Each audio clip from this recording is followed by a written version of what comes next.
Good evening and welcome to the Council Advisory Committee CAC meeting of the 11th of January 2021. On behalf of Council and staff, I wish to extend a very happy new year to our residents and citizens who work, shop, and visit Kentville. This meeting is being conducted with COVID-19 protocols in place for social distancing and isolation. The meeting is being conducted electronically using Zoom and is being live streamed on Facebook Live. Town Hall is closed to the public. The most up-to-date meeting package is on the Town of Kentville website, and the public may send questions directly to the recording secretary's email at jwest@kentville.ca. This meeting is called to order.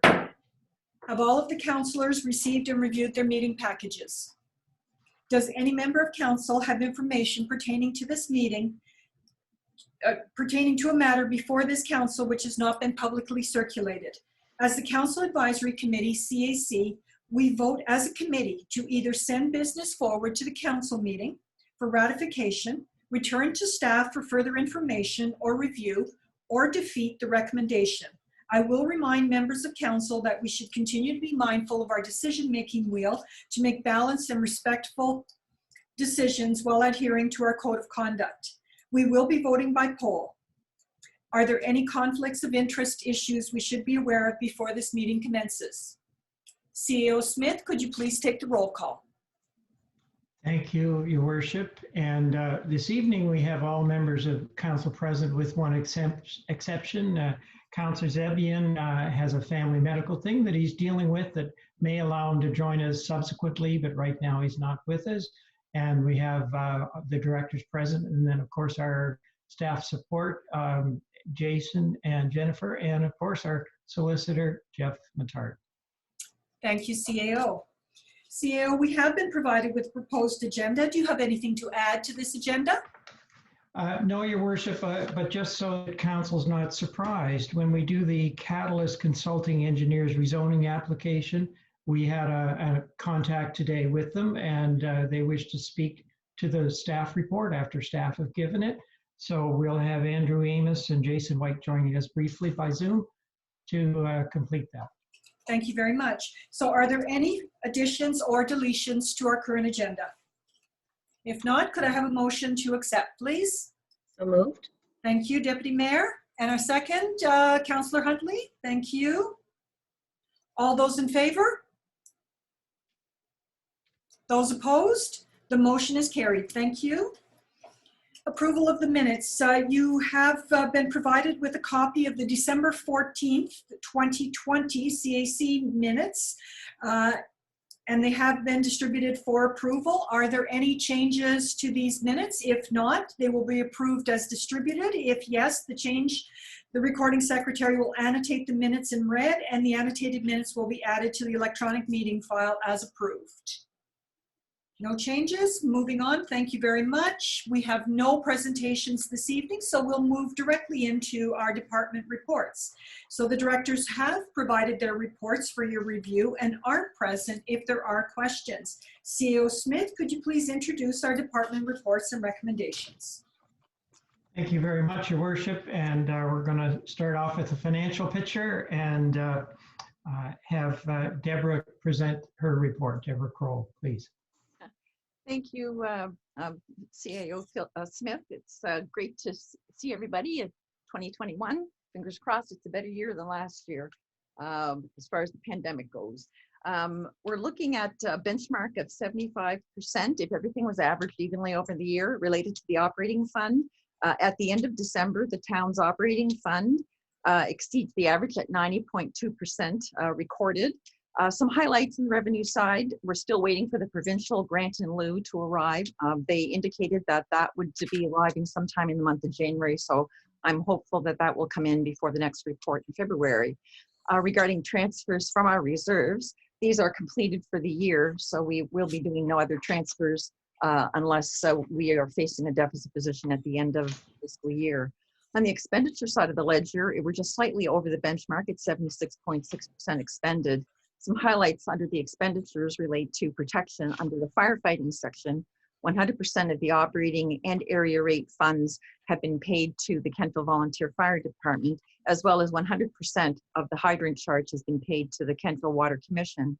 Under environmental development, it's 100% has been transferred to the Kentville business community, and 50% has been transferred to the Valley REN. Under financing, on the expenditure side of the ledger, we're looking at debt charges reporting at 100%. All principal is paid for the fiscal year, and all the transfers to our reserve funds is complete for the year. If we turn to our taxes at the end of December, we're looking at 99.6% of the 2021 levy is collected as compared to last year's figure of 97.3%. Total property tax outstanding at the end of December is $53,245 as compared to last year's figure of $261,862, equates to about 99.4% collected as compared to last year's figure of a percentage of 97.2%. The capital investment plan is also attached, and this is updated as at the end of December 2020. We're looking at the program reporting at 54.7% at that time. About $1.2 million has been recorded, and you can find specific details related to the capital program in schedules G1 to G7 if you want any details on specific programs. And that is my report for the Finance Department for the month ended December 31st. Thank you very much, Director Kroll. Do we have any questions for the director? Certainly, Councillor Gerard. Thank you, Worship. Just a quick question, Director Kroll. Will we be getting an initial budget soon for 21-22? I have the budgets drafted for a budget for 21-22. Yeah, for the budget process. I have the budgets drafted. The budgets will be released to the directors hopefully within the next week or so they can work on them. So we will be working on, I'm working on budgets as we speak, yes. Okay, thank you. Are there any further questions for the director? I have one question for you, Director Kroll. With regards to the charitable organizations which have received tax exemptions, have we published that list at this point in time? Quite frankly, I don't know if that list has made the paper yet. Okay. All that happened during the initial parts of the pandemic. That might have been something that slipped through the cracks, but we can certainly get that published. Okay. I guess this is one of those things we saw during the pandemic, as you say, where we lost all of our local papers. And, you know, and I know that they're just spooling up now. So perhaps we post this information to our website rather than going out to the newspaper, whatever form it is, if that would be more convenient. Well, it would be certainly simpler to get that up immediately on the site. So no problem with that. We'll get that looked after this week. Okay, thank you. All right, moving on to your next report, please. Yes, it's the projection report as at December 31st, and this is extrapolated to March 31st, 2020. Our deficit, our surplus position has been reduced slightly by $22,100 from my last report. I'm reporting now a surplus position of $13,800. We had very small changes in our revenue side of the ledger. We had a tax adjustment come in December, and it just equated to a reduction in revenue of $800. On the expenditure side of the ledger, we're looking at, I've discounted mayor and council expenses, a further $5,300. There is been no travel really to speak of related to council and mayor, so that has been reduced again by $5,300. General administration is increased by $28,000 in this report. Remuneration up slightly, $5,500, and office expenses are up $22,500 related to legal and consulting services. Police protection is up $2,000 from last report. We're looking at remuneration increasing $5,000 in overtime constables, and there is some small savings, around $3,000 in total in their office segment. Protection law enforcement is up $3,000 related to some legal expenditures in that particular section, and transportation is up $7,700 from last report related to street repairs, moving up $12,700, but there appears to be savings in sidewalk repairs of around $5,000. Recreation is reporting savings of $13,100. On the administrative side, we're looking at office accounts, office expenditure accounts, saving $5,000. Programs will be down $2,000 in recreation. And related to parks maintenance, the facility section is expected to be reduced by $6,100. So all told, we're looking at a projected surplus, which is good news, in a pandemic year, $13,800. That's my report. Thank you very much. Are there any questions for the director on this report? None? All right, let's move on then. Director of Planning, Director Gentleman, please. You're on mute.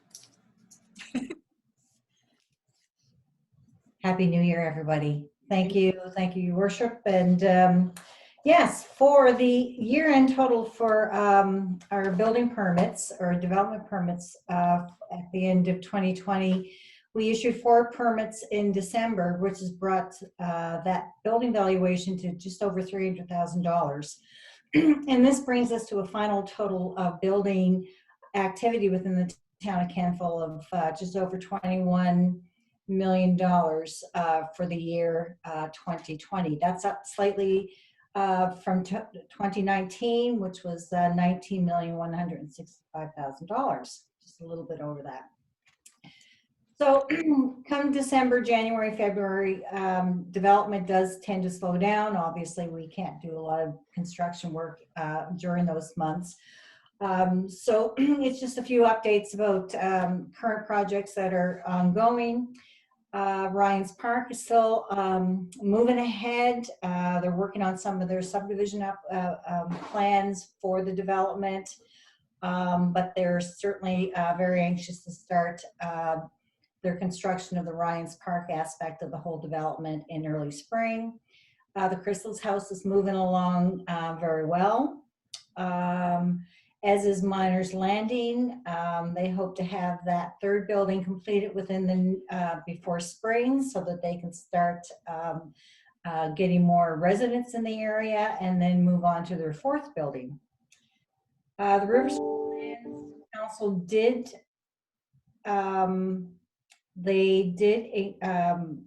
approve an extension to prospective buyers on our large piece of land that we have on River Street, to buyers to continue with the due diligence, which was extended to the end of March, and then hopefully a closing date in April for that.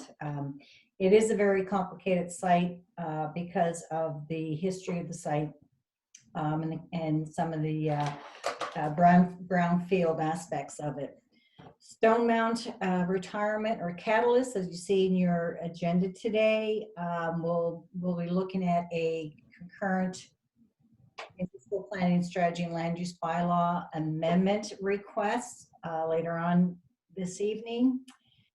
And the other big project that we have is McDougall Heights. That's the 26-27 lot subdivision is being developed by Parsons. We're still working with them to try to get the information that we need to complete that, finish up with a subdivision agreement so we can take it over the roads and the infrastructure within that. But that is moving ahead nicely. And other than that, it's just the day-to-day activities with phone calls and inquiries and things like that. That is my report. Thank you very much. Are there any questions for the director on this report? Councillor York. Happy New Year, Beth. Or sorry, Director Gentleman. I just wanted to say it's absolutely outstanding what your department and KBC have been able to do with the building permits. That 2020 was such an incredible year, but then that it doubled over 2016 is absolutely impressive, and it does speak volumes to your department and the work that you're doing in the community and with the business group as well. Thank you. Congratulations. Thanks. Deputy Mayor. Your Worship. Happy New Year, Bev. Just a couple of questions. With respect to Ryan's Park, so I know they're looking at getting things ready for the spring with the Ryan's Park piece. Have they mentioned anything about the other part of the project, the 60 units? No, They, there was some communication with them about maybe making some of the buildings a little bigger. Okay, But if that were the case, then they were advised that they would have to go through site planning approval again, which was not a hindrance at all in the last process. We had very little comments at all from individuals, but they were looking at the possibility of increasing the density and putting more units in there. okay, great. Just one other question with regards to the McDougall Heights 26 lot subdivision extension. Do we know if they're going to be looking for any sort of zoning change up to this point, or does it look like they'll keep it R1? They're going to keep it R1. Okay, thank you. No further questions? Thank you very much for your report. All right, and now our Community Economic Development Coordinators report. CAO, if you could field any questions on that one. Yeah, I can. I just was looking at something else, so I'll come back to it right there.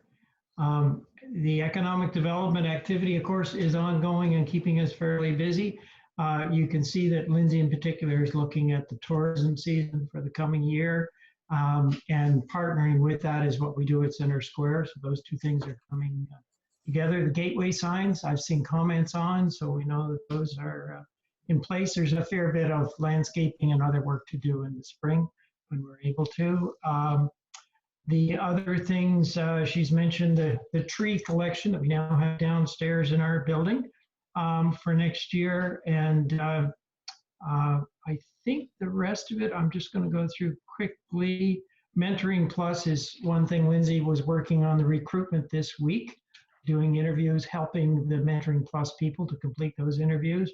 And I guess the other thing I'll mention here is not only Lindsay, but our whole crew, our public works and parks and grounds, a whole bunch of us were in the Calkin building on Thursday, completing the last minute clean out of desks and other bits of furniture. And I just want council to know that we discovered sort of the deficiencies early in the morning of that last day that we owned the building. And by 4 o'clock, we had it clean and green and ready to go. So the keys actually transferred on Friday morning, and council, you no longer own the Calkin building. So it's done.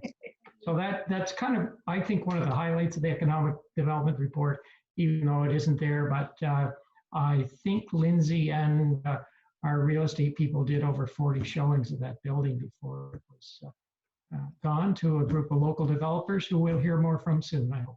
All right, thank you very much. Are there any questions for the CAO on this report? There being none, we'll move right along to our Parks and Recreation. Director Bedingfield, if you could take this one to the home plate for us. Happy New Year, everyone. Just really quickly, a few things to highlight. Obviously, with the changing weather, we've started grooming the trails. We're pretty excited about this, but it is also a reminder that there are winter conditions on our trail. So if you don't have grippers on, then we certainly have them for folks to borrow from our department. But our trails have been packed with snowshoers and skiers, all the like. So it's been pretty great to see everybody out on them. Our arena, we had a great plan over the holidays with our arena. And then with the announcement made just before the holidays, we had to kind of pivot, which is the theme for 2021, carrying over to 2020, carrying over to 2021. And so currently the restricted number of people in the arena at any time is 25, and no folks are allowed in the stand. So this put a bit of a damper into people's holiday skating plans, which is a bit of a bummer. But anyway, just to let you know that we are absolutely following public health protocol. Sometimes as sad as it is, we want to make sure our community is safe.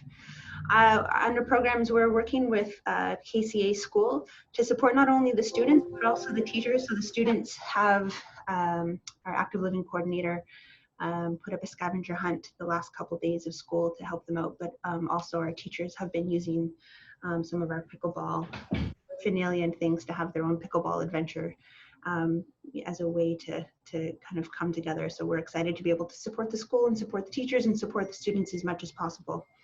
especially during the current environment. Under capital projects, we did purchase our shade sails. These are we're quite excited about these. We did hear a lot how much people love the splash pad. They wish there was a place to seek shade, so hopefully we'll be able to provide that to folks this summer. And then the last piece there under council related information at the very end, the accessibility committee. We're still waiting on the final draft of the plan. We were supposed to have it last week. I just got an update today that we'll get it at the end of this week, hopefully. And again, that will go back to the committee for review, and we are still hoping to bring it to council in February. That's my report. Excellent. Thank you very much. Are there any questions for the director on her report? Councillor Maxwell. Happy New Year, Rachel, and everybody else. I just, this isn't a comment on your report, Rachel, but I was walking through Memorial Park, I guess, yesterday, and the dugout just beside the track, there's like a work shed in there, and the door was open, and I shut it, but I don't think it locks. So if you could pass that on to Kevin. I meant to send you an email and I just didn't get a chance to do that. So I will pass it on to him. Yeah, thanks for that. Yeah, you're welcome. Thank you. Councillor York.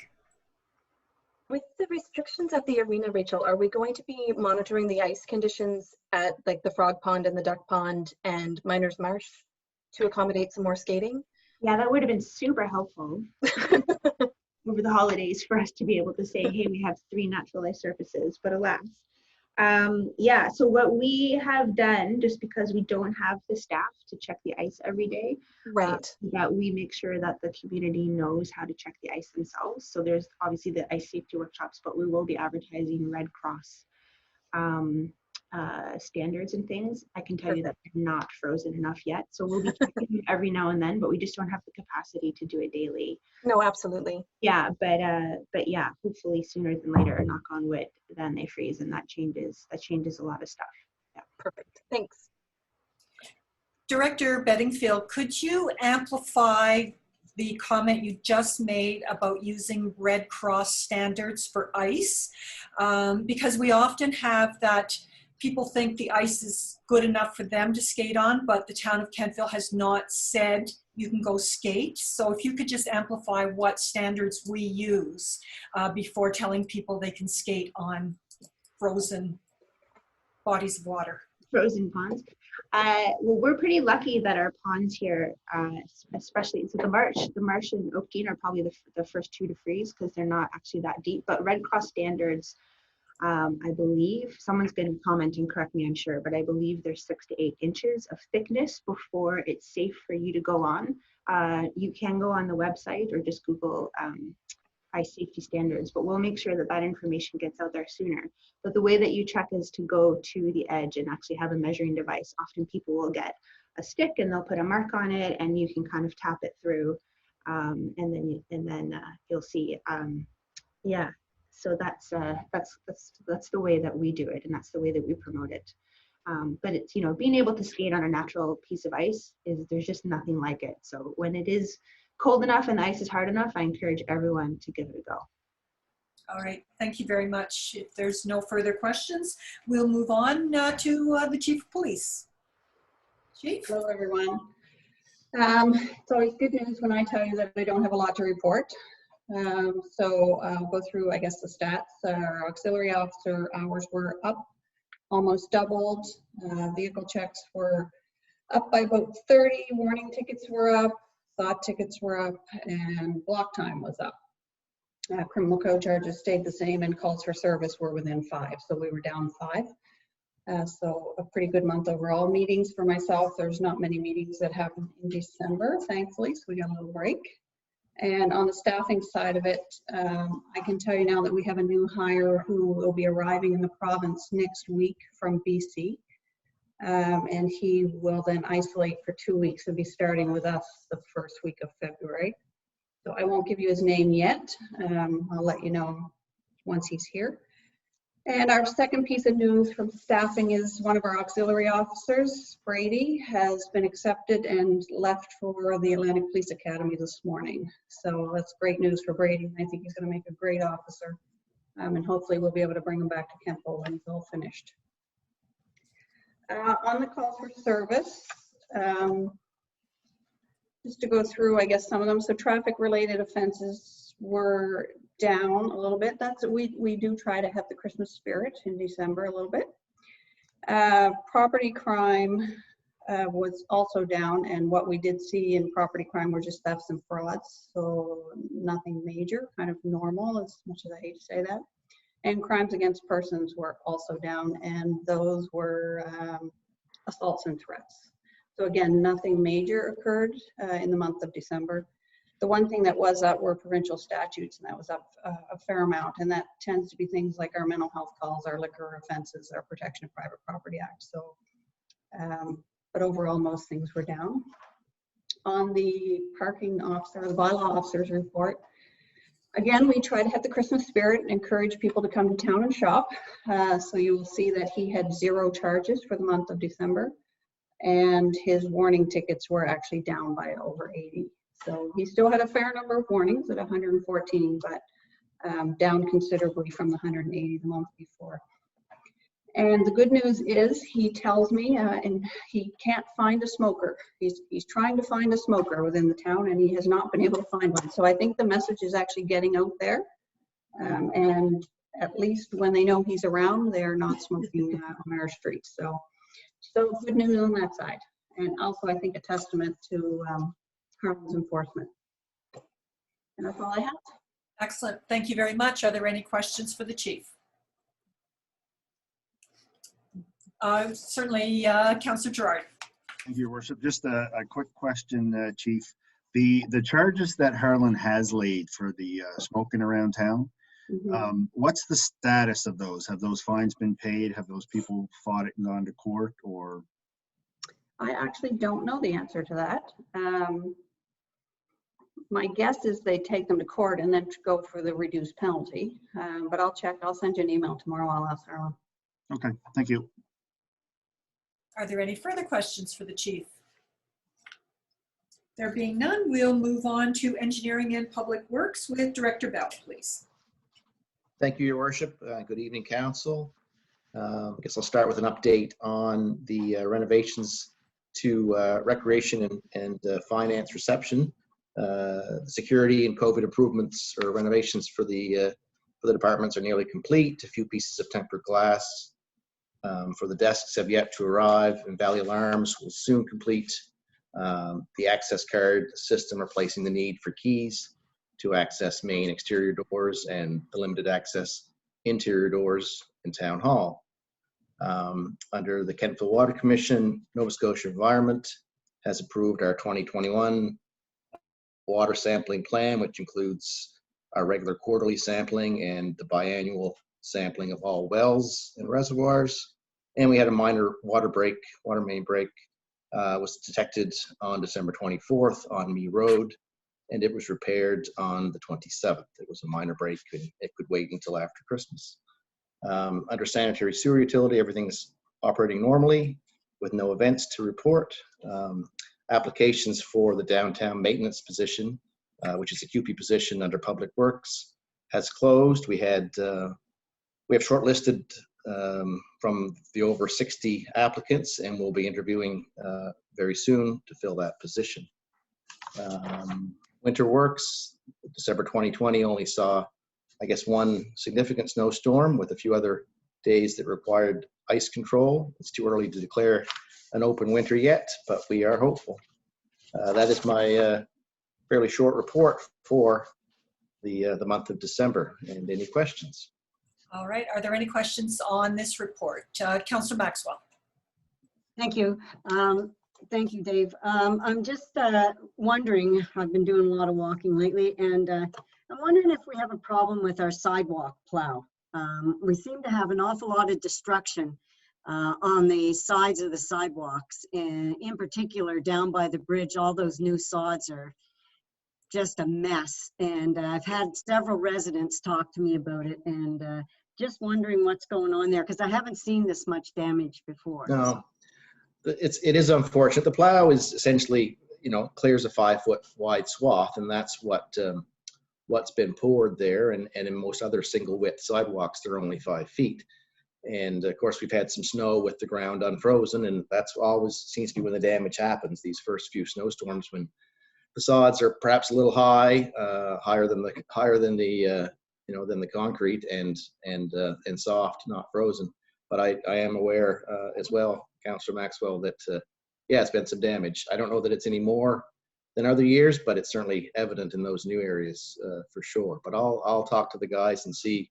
I don't know if there's anything wrong with it, wrong with the machine itself, but it is it's unfortunate to see the damage. Yeah, I've just noticed it way more this year than any other year. So yeah, you're talking about sod though, not sidewalk damage, but the no, I'm talking about the grass or the green area, sods or whatever. Yeah. Yeah, for sure. Okay, thank you. You're welcome. Councillor Gerard. Thank you, Your Worship. Director Bell, just a follow-up to Councillor Maxwell's. What's the town policy for fixing that in the spring? I know years and years and years ago, I can remember tenders going out to landscape companies to repair fixed sod with sod, and I know in the last few years that's either changed or not been followed. What's the policy? Thank you. I haven't seen a written policy, Councillor Gerard, but I do know, we try to put back as good or better of what's been damaged. And I understand what you're saying. There's been probably, perhaps less sod put down.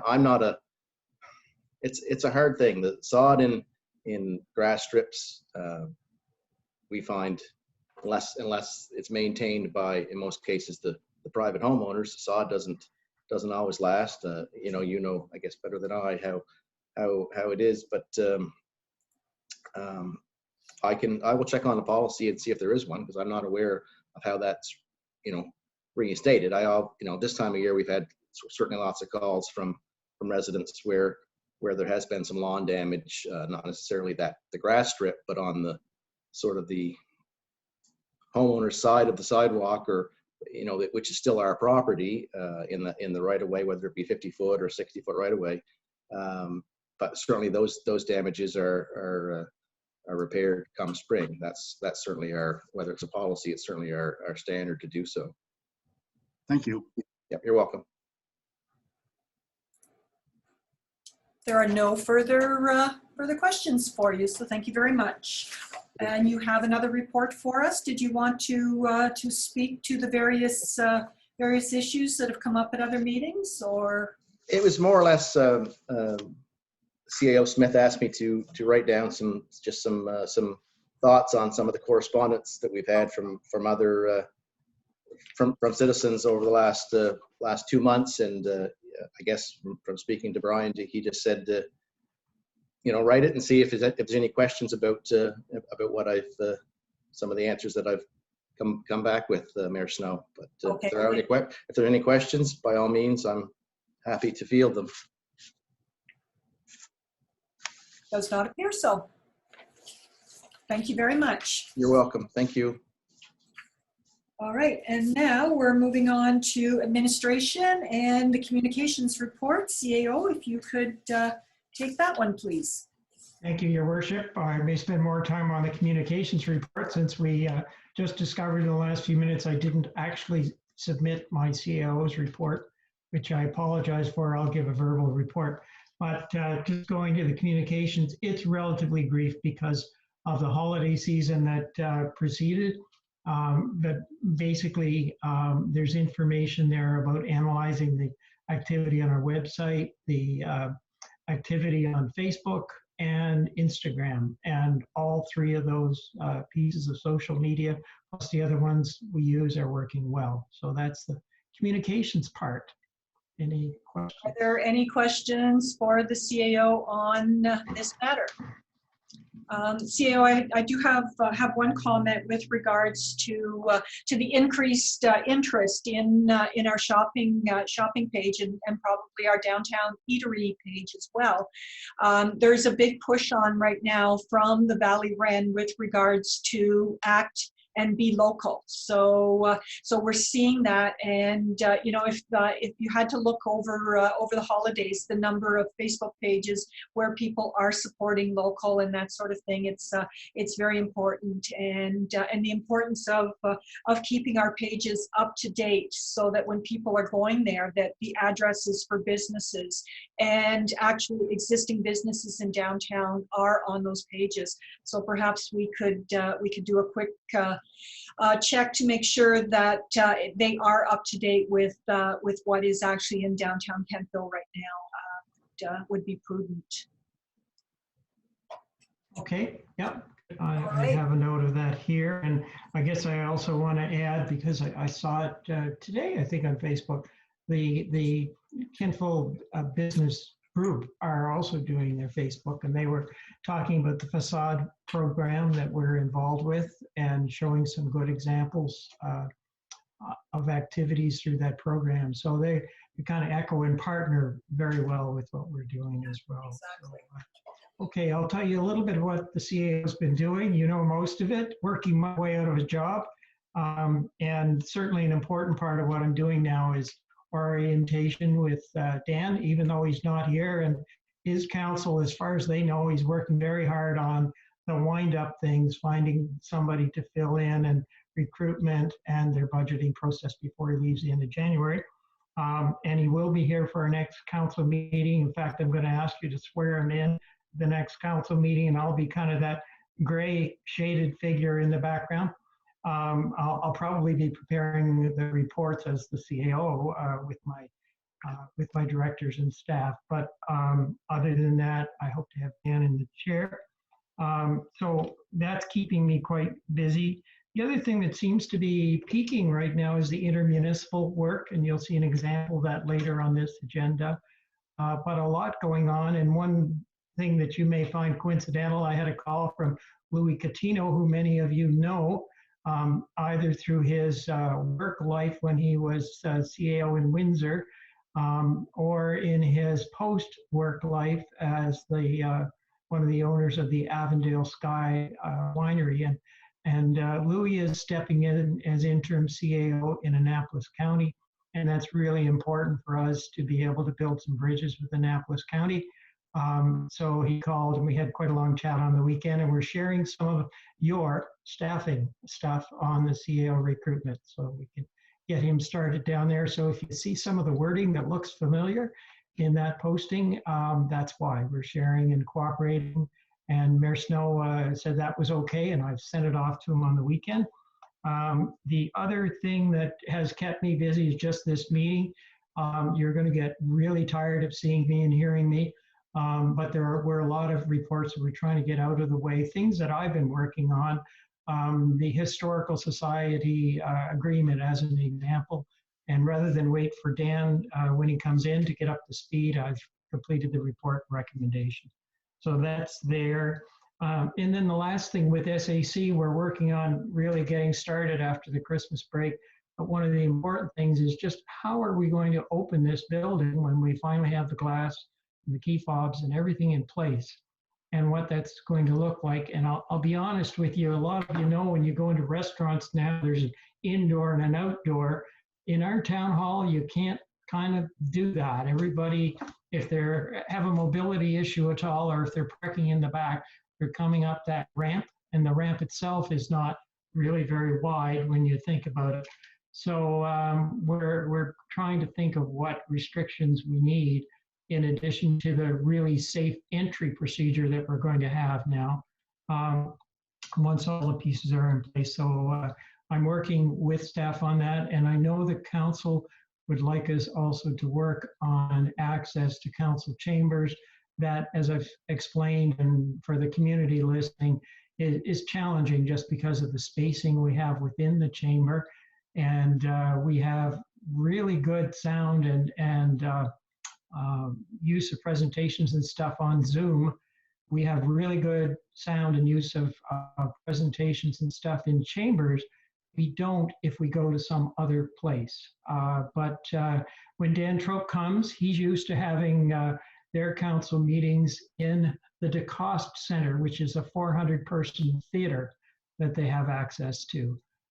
So he may have a different approach to that, but I'm very cautious at this point of using our wonderful chambers when we have to sit so close together. So it's something that we will continue to give thought to, I assure you. But step one, just getting the building itself open for the public in a little easier fashion than what they've been able to come in since last May. So that's my verbal report. And as I say, I apologize. You would have thought my last one would be a really good one, but you'll have to wait, I guess, for Dan's next report. Thank you. Thank you. Are there any questions for the CAO with regards to the information he's provided? Councillor Maxwell. Thank you. I'm just wondering, CAO, we had some communication letters at CAC on November 9th, and we were supposed to have some reports on those. Yep. And then the Mitchell Avenue letters as well. And I'm just wondering, when the public can expect answers or comments to their Yes. letters. The Mitchell Avenue one is the one in particular, and I apologize. I got the note out to the fire chief at the start of last week, and he replied promptly to me and gave me some background that I intend to put into a report for January 25th council and come back to council with that. And I learned quite a bit about propane and separation distances and all those kinds of things that I hope to share. And hopefully address the concerns of the Mitchell Street residents. So that is the one that I recall. If there's others, I'll have to have a look and see what we may have overlooked. But I do know that in the minutes for that meeting, it said Mitchell Avenue would come back by January 11th. I'm sorry, I just did not get that one completed in time. No, we had some letters of concern by residents at CAC November 9th. And at that time, council did not have the opportunity to make any comments to those communications. And I just think it's important when public contacts us through letter that we have a time to respond back and acknowledge, no more than just acknowledge, to make comment. Okay. Yeah, I might get you to email me afterwards because Dave's report covered a number of things from the November CAC, so I may have missed one or two, and if you can just remind me what those are, we'll try to make sure we complete the work on it and get it back to you. Yeah, I can do that. Yeah. Thank you very much. All right, CAO, there doesn't appear to be any further questions. So we'll move on with a motion to accept the staff reports as presented, please. Somebody could move that? Councillor Huntley, thank you. And a seconder? Councillor York, thank you. It has been moved and seconded that staff reports be accepted as presented. All those in favor? Those opposed? The motion is carried. Thank you very much. We'll move on to our unfinished business, and our first piece of unfinished business is back to us pretty quickly from the process with a bylaw revision for our noise bylaw. CAO Smith, if you could please take us through the suggested amendment to our noise bylaw. Thank you, Your Worship.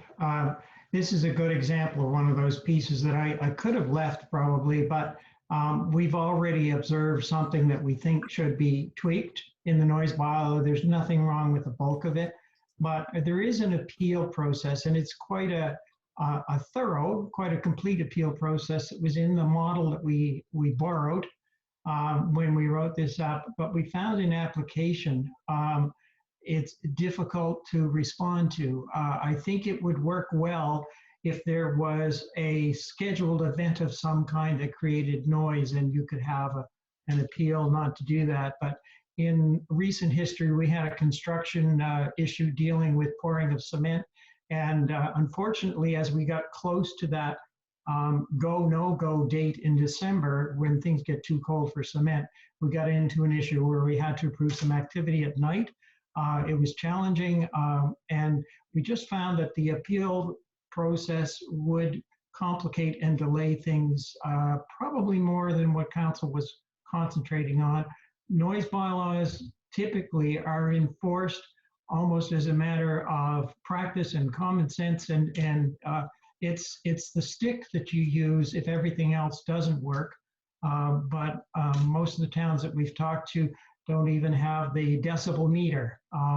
They simply use the noise bylaw to say that after a certain point in time, things have to be quiet. And again, they have to make certain exceptions for construction and other activities. So we've suggested a change, and the report explains what the change is. In the bylaw itself, you'll see in red lettering a few pages in under the sections that are appropriate, where we've taken out pieces. The public will always have the ability to complain about a staff decision relative to a noise issue or any issue through council. We work for council.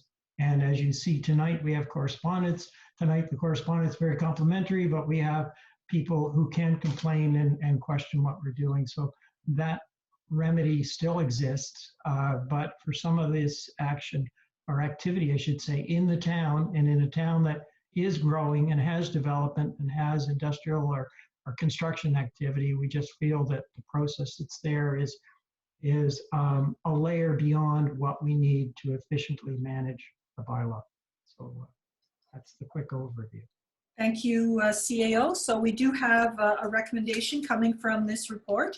And if we were to make a motion that Council Advisory Committee recommend to Council approval of the suggested changes to bylaw Chapter 104 Noise Bylaw as presented, and provide first reading at the January 25th, 2021 meeting of Council, and giving second reading to the bylaw on February 22nd, 2021.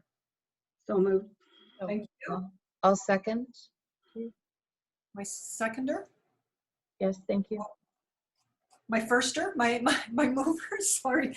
Councillor Huntley, I've got your hand there. Thank you.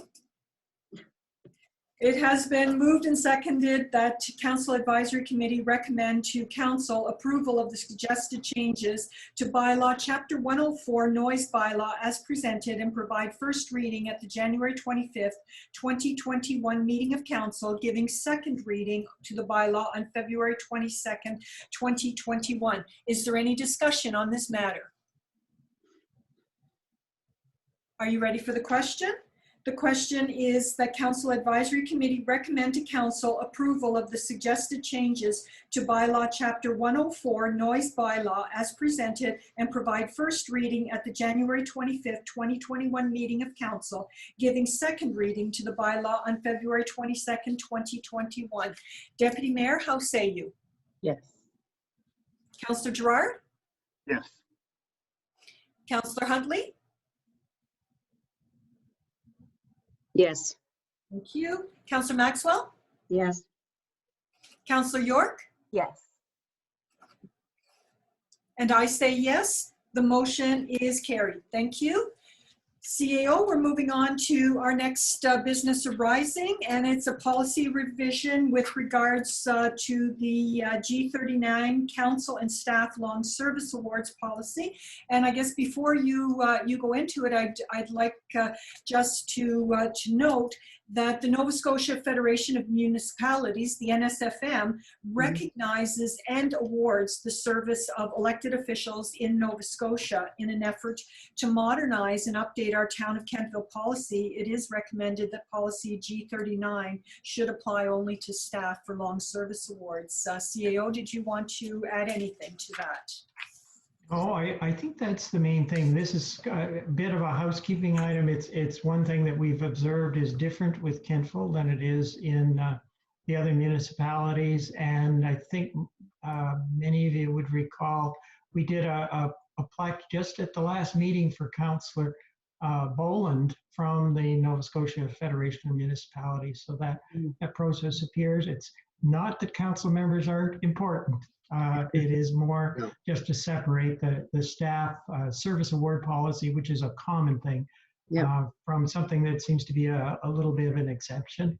And so we've gone through and made very minor tweaks, but it would be just for staff. Thank you, CEO. And for our new counselors, typically the award ceremony is held at the annual fall conference. And it's, we start off the morning, we sing "O Canada," and then we get right into the awards so that you can see, who's got the long time service, and it's really quite one of those nice occasions.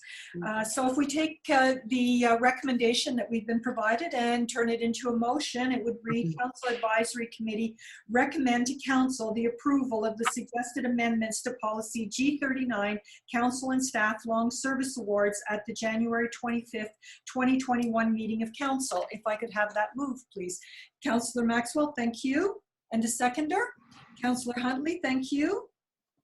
It has been moved and seconded that Council Advisory Committee recommend to Council the approval of the suggested amendments to the Policy G39 Council and Staff Long Service Awards at the January 25th, 2021 meeting of Council. Is there any discussion? I have one note, CAO, if I could, with regards to the policy in under procedures in Chapter 1. It states at the end of the sentence, following the completion of specific milestones of his or her career. Could we change the his or her to their to reflect non-binary personnel as well, and just the use of a non-determinate pronoun? Certainly can. In fact, we already have a note of that for bringing it forward to council, so we'll address that by the time you see it again. Excellent. Thank you so much. Is there any further discussion on this matter? Are you ready for the question? The question is that Council Advisory Committee recommend to Council the approval of the suggested amendments to Policy G39, Council and Staff Long Service Awards at the January 25th, 2021 meeting of Council. Deputy Mayor, how say you? Yes. Councillor Gerard? Yes. Councillor Huntley? Yes. Councillor Maxwell? Yes. Councillor York? Yes. And I say yes, the motion is carried. Thank you. We're moving on to our next item. CAO Smith, if you could walk us through the climate change recommendations from the Municipal Energy Leaders Group. I shall very quickly, first by saying thank you to Jennifer West, who is kind of our environmental advocate, I guess, in terms of staff, and participates in a joint committee with the other municipal units in Kings County on environmental and climate change issues. So this kind of came through her, and she's written the covering report. But I guess what I want to say is the suggestion's been made that municipalities endorse a set of recommendations. They were created last summer, but endorsed them and forwarded on to the province. And when I read through them quickly, I saw a couple of good examples of things that we could use. For example, getting funding for climate change tools and activities that aren't necessarily innovative, but are just the right thing to do. So it could be flood mitigation activities that Kentville does, that sort of thing. So there are 14 good recommendations there, and we're looking for a motion of endorsement really from this council to forward to the province. Thank you very much, CAO. So we have a recommendation, and if we were to bring that into a motion, that Council Advisory Committee recommend to Council support in principle of the 14 Quest recommendations to the provincial government in the attached policy brief dated July 10th, 2020 at the January 25th, 2021 meeting of Council. And further, that these recommendations are included in policy and decision making for the town of Kentville where appropriate. And we follow up with a letter of support to the province. Councillor Maxwell, thank you. And a seconder? Councillor York, thank you. It has been moved and seconded that Council Advisory Committee recommend to Council support of the principle, in principle, the 14 Quest recommendations to the provincial government in the attached policy brief dated July 10th, 2020 at the January 25th, 2021 meeting of council. And further, that these recommendations are included in policy and decision-making for the towns of Kemptville where appropriate, and we follow up with a letter of support to the province. Is there any discussion on this matter? There being no discussion, are you ready for the question? The question is that Council Advisory Committee recommend to Council support in principle of the 14 Quest recommendations to the provincial government in the attached policy brief dated July 10th, 2020 at the January 25th, 2021 meeting of Council, and further that these recommendations are included in policy and decision-making for the town of Kemptville where appropriate, and we follow up with a letter of support to the province. Deputy Mayor, how say you? Yes. Councillor Gerard? Yes. Councillor Huntley? Yes. Councillor Maxwell? Yes. Councillor York? Yes. And I say yes, the motion is carried. CEO, we have one piece of correspondence. If you could give us the highlights on that. I will try. It's from the Central Kings Community Health Board, which is the health board that's a little more down the Berwick side as opposed to the one up this side. They are essentially encouraging public Wi-Fi access in different ways and saying how important it is right now in terms of that sense of belonging and in terms of information. And I will say that the mayor and I spoke about this. She's already replied to them and given some examples of what we do in Kemptville in terms of providing internet access in the square and even charging stations, I guess, to go with that. The health organization is asking council to keep these things in mind as we go forward, do our budgeting, do our programming, and I believe we do, but certainly if there's any questions on it, we can try to respond to that. All right, thank you very much. All right, we're moving on now to our new business. So our first item of new business is the Catalyst Consulting Engineers rezoning application. We will first have a report from our staff, Director Gentleman, and then a short presentation from Catalyst Consulting. They will be provided with 10 minutes, at which time council may ask them questions about the presentation, but I would ask that you reserve any big discussion to after there is a motion on the floor for the discussion. Director Gentleman, the floor is yours. Thank you again.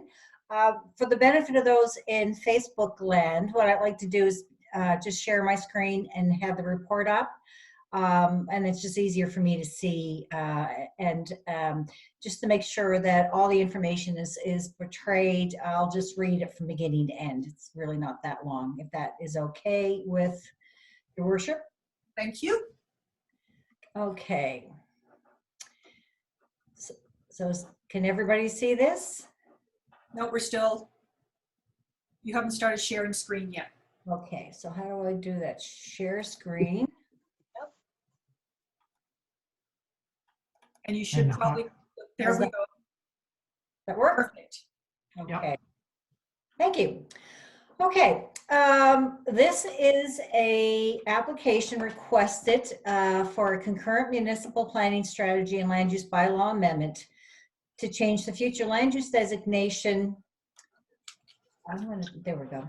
The future land use designation from commercial to residential and to further rezone the property from highway commercial to residential high density R4 on 3 acres of land on PID 5526-4105 to allow for a retirement home. The property owner is Parsons Investments, and the applicant, there's a few of them, Connor Wallace with ZAP Architecture and Planning Consultants, and Andrew Amos with Catalyst Consulting Engineers.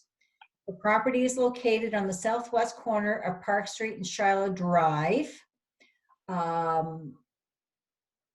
adjacent to the Service Nova Scotia building, just to the east of it. The current use of the property is vacant. It's actually going to be a piece of land that, if approved, will be subdivided from a 79-acre parcel parent. The origin of the application, ZAP, an architecture and planning consulting company, have, on behalf of Nova Scotia Retirement Living, Inc., applied for a concurrent amendment to the municipal planning strategy and land use bylaw to change the future land use designation from commercial C to residential R, and to further rezone the property from highway commercial to residential high density R4 on 3 acres of land on the said PID to allow for a retirement home. And just for clarification, because I know we do have new council members that may not be familiar with the process, but in order to rezone to a residential zone, you need to have the future land use designation residential as well. So the future land use designation is the policy, the zone is the tool to which that policy is implemented. In April 2020, ZAP contacted the planning department to discuss an opportunity to build a retirement home on a property in easy walking distance to downtown Kentville, a project that would have fit nicely into the zone. Unfortunately, the subject property could not be acquired, and communication with the consultants ceased until early August 2020. In August 2020, another consulting company, Catalyst Consulting Engineers, and though they contacted us, they were involved from the very beginning, contacted the planning department to discuss the option of rezoning property on Park Street in the business industrial park from highway commercial to residential high density R4 for a retirement home. Staff at the time provided their initial concerns regarding that location for a senior retirement home and the potential land use conflicts that the proposal would encounter adjacent to the industrial lands, and that the proposal was contrary to the policies and intent of the NPS and LUB. Nonetheless, the group requested an opportunity to present the proposal to council.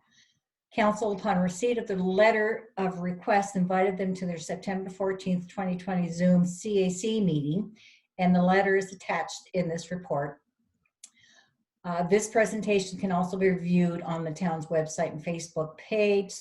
At the time, CAC did not take any position on the proposal, but asked questions of the proponents to gain a better understanding of if a pending NPS LUB amendment came forward. On November 26, 2020, staff did receive the application for the concurrent amendment to the NPS and LUB and a request for a variance from the required minimum lot size for the proposed development. Staff informed the applicant that the variance could not be considered concurrent with the planning amendments and that they would have to request the variance later if the NPS and LUB amendments were approved. The proposal is much like that of Kings Riverside Court retirement living model. The 157 unit retirement home includes living units without full kitchens and various amenity and support services such as a dining room, a bar, hair salon, medical offices, a spa, and a theater, to name a few. Some of these amenity spaces, such as the hair salon and conceivably the health offices, will be open to the public. These commercial spaces are typically rented by the service providers, and the staff are generally not employees of the retirement home. The building design further provides independent entrances and 15 separate parking spaces for the hair salon and health services so that the public does not have to access these services through the main entrance.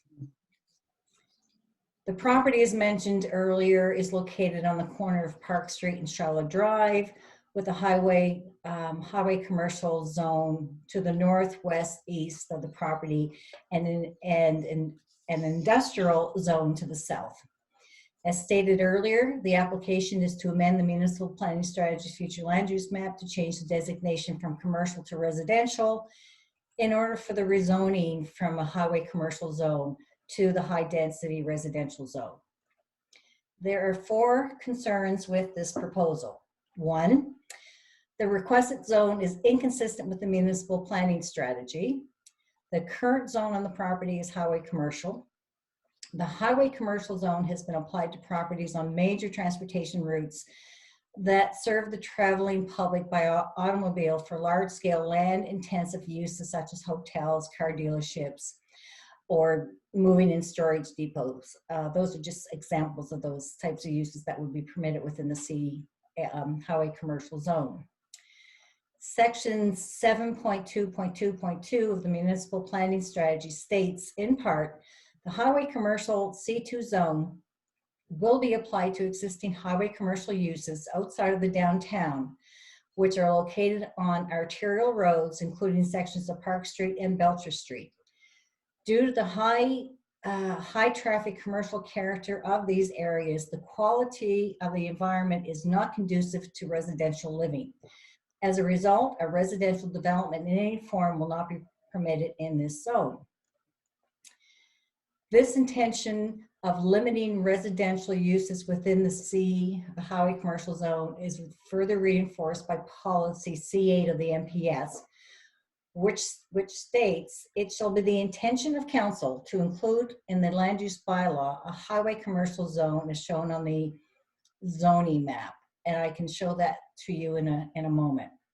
This zone shall be applied to existing highway commercial areas on Belcher or Park Street and Belcher. The zone shall permit a range of commercial uses as appropriate to vehicle-oriented commercial areas. Now, policy C8, which is in the Municipal Planning Strategy, is further supported by part 6.3.1 of the Land Use Bylaw, which outlines the permittable uses or permitted uses within the highway commercial zone. And within that zone, it's very explicit that only existing residential uses would be permitted. There's no new residential uses allowed within the highway commercial zone. Section 7.2.2.2 and policy C8 of the MPS and part 6.3.1 of the LUB in collaboration with one another clearly recognizes that the subject property is intended for high traffic oriented commercial uses, not residential. Rezoning the property would be inconsistent with the intent of the MPS and LUB, the policy of council and the land use bylaw, which help support and implement those policies of council. Number two, the concerns regarding spot zoning. Spot zoning is a practice of rezoning a single property to a zone that is very different from the surrounding area and is at odds with the municipal planning strategy and land use bylaw. The classic definition of spot zoning is the process of singling out a parcel of land for a use classification totally different from that in the surrounding area for the benefit of the owner of such property and to potentially the detriment of other owners. This rezoning may be seen as providing special treatment that benefits a particular property owner while undermining the existing rights and uses of adjacent property owners. In this case, a residential use surrounded by highway commercial and future industrial uses is distinctly incompatible. Number three, aspects of the proposed development is not permitted within the requested high-density residential R4 zone. The high-density residential zone does not allow for commercial uses, the commercial uses proposed. Specifically, the hair salon and potentially the health offices are commercial uses not permitted within the R4 residential zone that is being requested. And fourth, further reduction of commercial lands within the town. There are very few vacant commercial lots remaining in town. That's within the C2 zone and also within the C1 zone, which is the main downtown core general commercial zone. To ensure continued economic growth and stability, these commercial areas must be preserved. So this is the future land use map, and this is the zoning map, and they should, most of them do mirror one another. The commercial designation for for the future land use designation is the policy of council, which says this is where we expect to see in the future more commercial development. And this is the zone, the C2 zone, that's going to help support and outline those uses that are permitted within that area of town as council has determined. Some additional policy analysis. Under Chapter 15 of the MPS, outlines the implementation process and policies and the procedures contained within the MPS that are to be carried out by the town council, including amendments to the MPS. When considering amendments to the planning documents, council has set limits as to when and what amendments should be considered. Section 15.3 of the MPS states, the town's municipal planning strategy, MPS, is intended to guide development within the community. The goals outlined in the MPS are meant to work in conjunction with each other, and the document is intended to be implemented as a whole.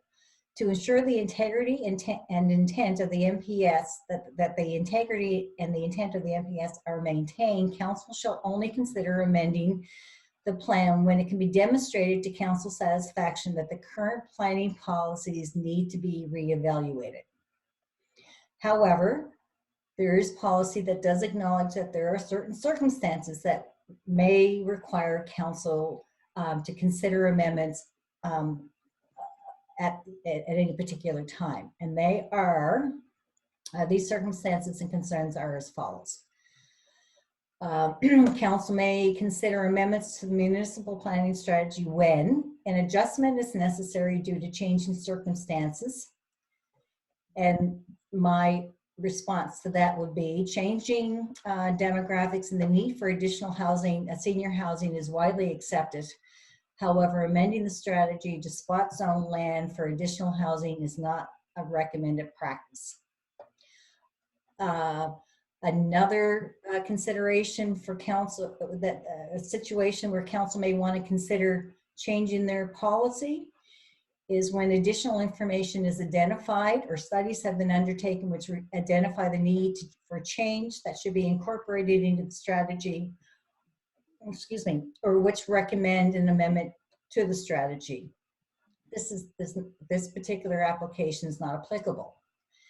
And the third consideration that council may face when they want to look at changing their policy is if a provincial policy change requires a change to the policy by the town. That might be one of their statements of interest that we've talked about in the past. There has been no change in provincial policies that would support this kind of amendment. The municipal planning strategy further establishes general criteria for rezoning applications. So I've put this in here, and I won't go through all of them because generally, if we get to the point where we have a rezoning before us, then these are some of the items that need to be looked at and considered as part of the rezoning application. Whereas this is a concurrent MPS and LUB, there is a lot of relevance to it. But I think what's really important about this application is that the request is to change not only the zone, but more importantly, the request is changing the policy of council. So when we're looking at rezoning applications, we look at a number of different things with regards to the rezoning. Things as basic and things that we obviously need to look at, and that would be things such as the compatibility of the proposed land use with adjacent uses. In this particular case, it's easy to state that the proposed use in the zone are not compatible with the adjacent uses or zoning. Most uses permitted within the vacant commercial land, i.e. car dealerships and things we spoke about earlier, to the west, and in industrial lands to the south of it, such as warehousing, manufacturing, could be developed right in the back door of this development.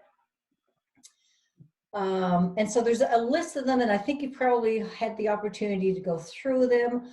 A lot of these items are dealt with at the permit stage when it comes to making sure that that the compatibility in terms of height, bulk, scale, etc., meet the are in compliance or are do fit within the surrounding community, are dealt with at a separate time.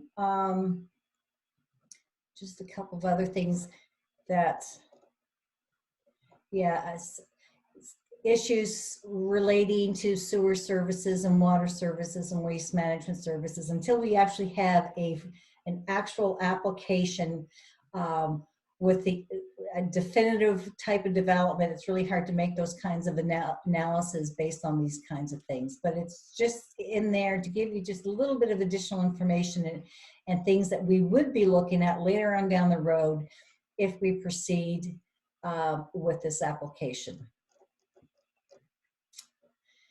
Lastly, and this kind of relates back to that whole section, part 15, is that even though we do request and require as part of a rezoning application clear development proposals, once that rezoning goes through, then all the developer is required to do is meet the provisions of the R4 zone. So in this case, under the R4 zone, you can have single family, you can have 2-unit dwellings.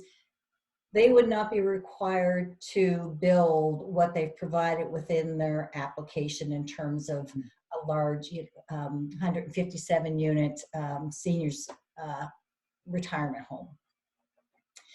And this is clearly stated within the MPS under policy IM 9, which states, it shall be the intention of council, therefore, to take into consideration that other potential development scenarios may be permitted as a result of proposed zone change when evaluating the rezoning application. So again, if it does go to R4, they're not required to build a seniors facility or any multifamily residential development. It could be several R1 homes. Highly unlikely, but the potential is there. The development of the subject project, so the budget implications, well, obviously if something's built on there, it would provide additional tax revenue. So as part of this report, I've included the letters to council dated August 25th, the letter of application and everything that went with that came in on November 26th, and the applicant's email request to expedite the amendment process dated November 30th. And we also I included an MPS and LUB amendment timeline that needs a little bit of retweaking on it. So in summary, the proposed amendment is contrary to the objectives of the municipal planning strategy regarding the intended use of the highway commercial zone, appropriate locations for new housing, the need for the amendments, and further, the proposed use is not permitted within the requested high-density R4 zone. So at this time, council has 3 options. That CAC recommends council take no further action on this request for an amendment to the MPS and LUB, and this is recommended. Or CAC directs staff to conduct a public participation meeting about the proposal and report back to council for their consideration in terms of the request for an amendment to the MPS and LUB. Or the third option is council to further request an amendment back to staff for further analysis.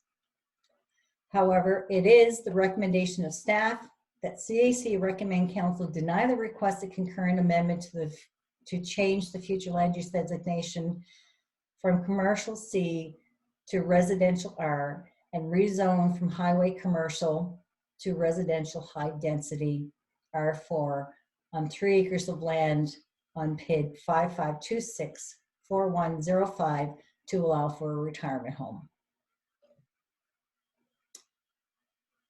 So Director Gentleman, did you want to take questions from council before we go into the presentation? that's certainly up to you. Okay, does anybody need this screen up to ask any questions for clarity? Okay, if you could go back to the standard Zoom view. Okay, how do I do that? Stop sharing your screen. But I'm trying to find out where that is. It should be down, hit escape. Oh my dear, I don't want to lose you guys. Oh, it should be a green button at the bottom of your screen. Share screen. Oh, Yep, it's gone. It's No, at the top. Just to let you know, it's at the top. well, I don't see any button at the top, and I'm just afraid that if I do this, I will, Move your mouse to the top, Bev. yeah. It should say stop sharing. Okay, yeah. Pause share. Stop sharing. I'm seeing stop video, participants, new share. There we go. Yep, I got it. Thank you for your patience. Okay, you got us all back. Let me get my participants. Are there any questions for the director with regards to her presentation? Councillor Gerard. Thank you, Worship. Director, gentlemen, when you've gone through this and you've gone through it thoroughly, your recommendation is to deny it or not approve it. Is there a way that you would suggest to council, or sorry, that you would suggest to the developer to bring this forward to council in a different way, where I guess your last statement about if this is changed, they can basically do whatever they want in the R4, and we've got, so I think about a development agreement and stuff that we've talked about before, but is there anything in our books of MPS and LUB where you would say, you know what, this is a way we could make it work? Well, you mentioned development agreements, and that might be one way to do it, to be able to deal with a lot of issues that we can't do through a simple rezoning in terms of separation distances and landscaping and those kinds of things. But I think the bottom line is the idea of a seniors retirement home in this location or any other type of residential development is inappropriate and not in compliant with council's policy for that area. Now, certainly council can change those policies, but you have an industrial park in the backyard.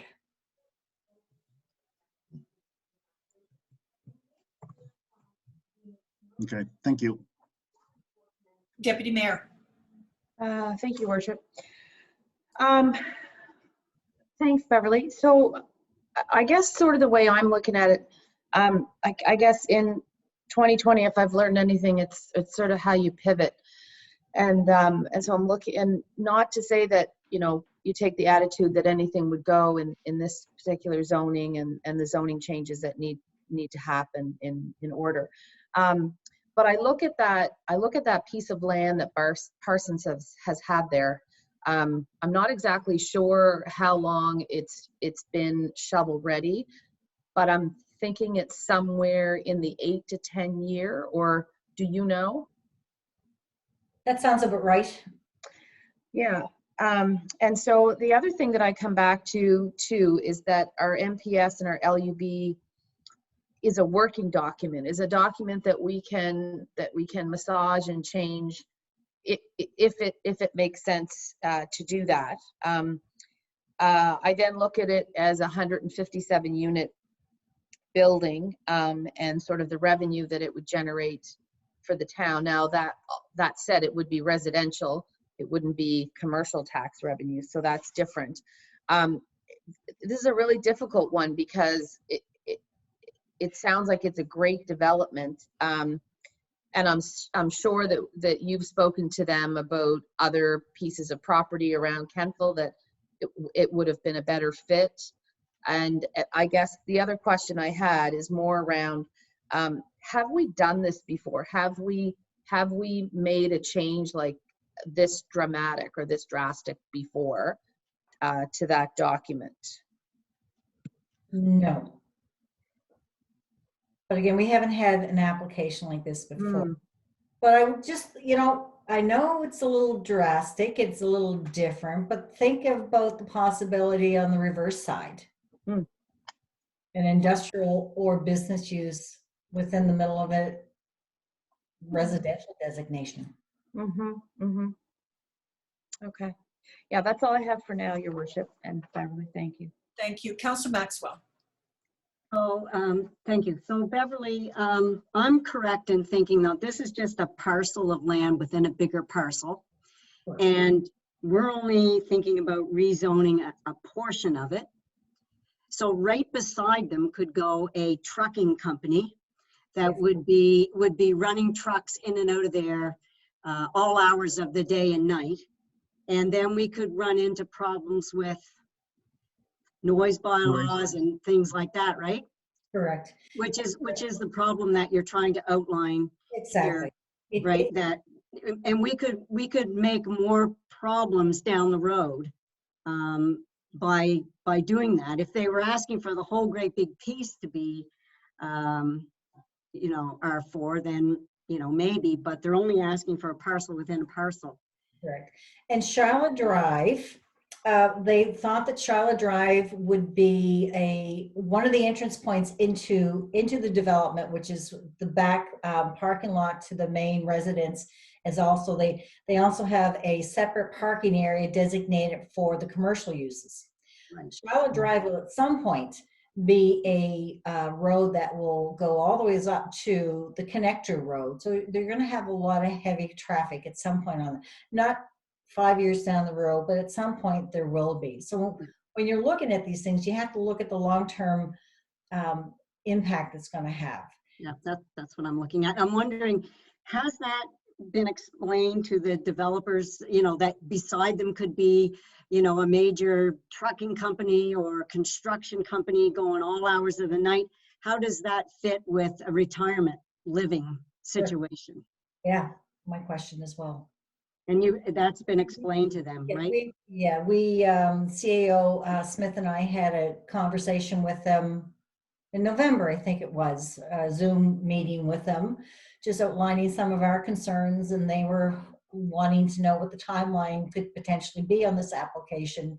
But it was certainly made clear, even from the very beginning when they picked this spot, that it just did not meet the zoning. It did not meet the intent of what that area should look like in the future, and the obvious potential land use conflicts that could occur in the future.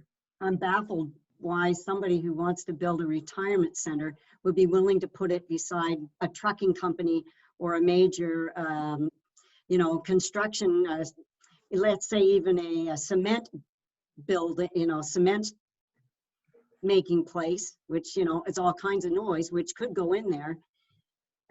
Something doesn't seem right to me. Thank you. You're welcome. Are there any further questions for Director Gentleman before we move on to the presentation from Catalyst?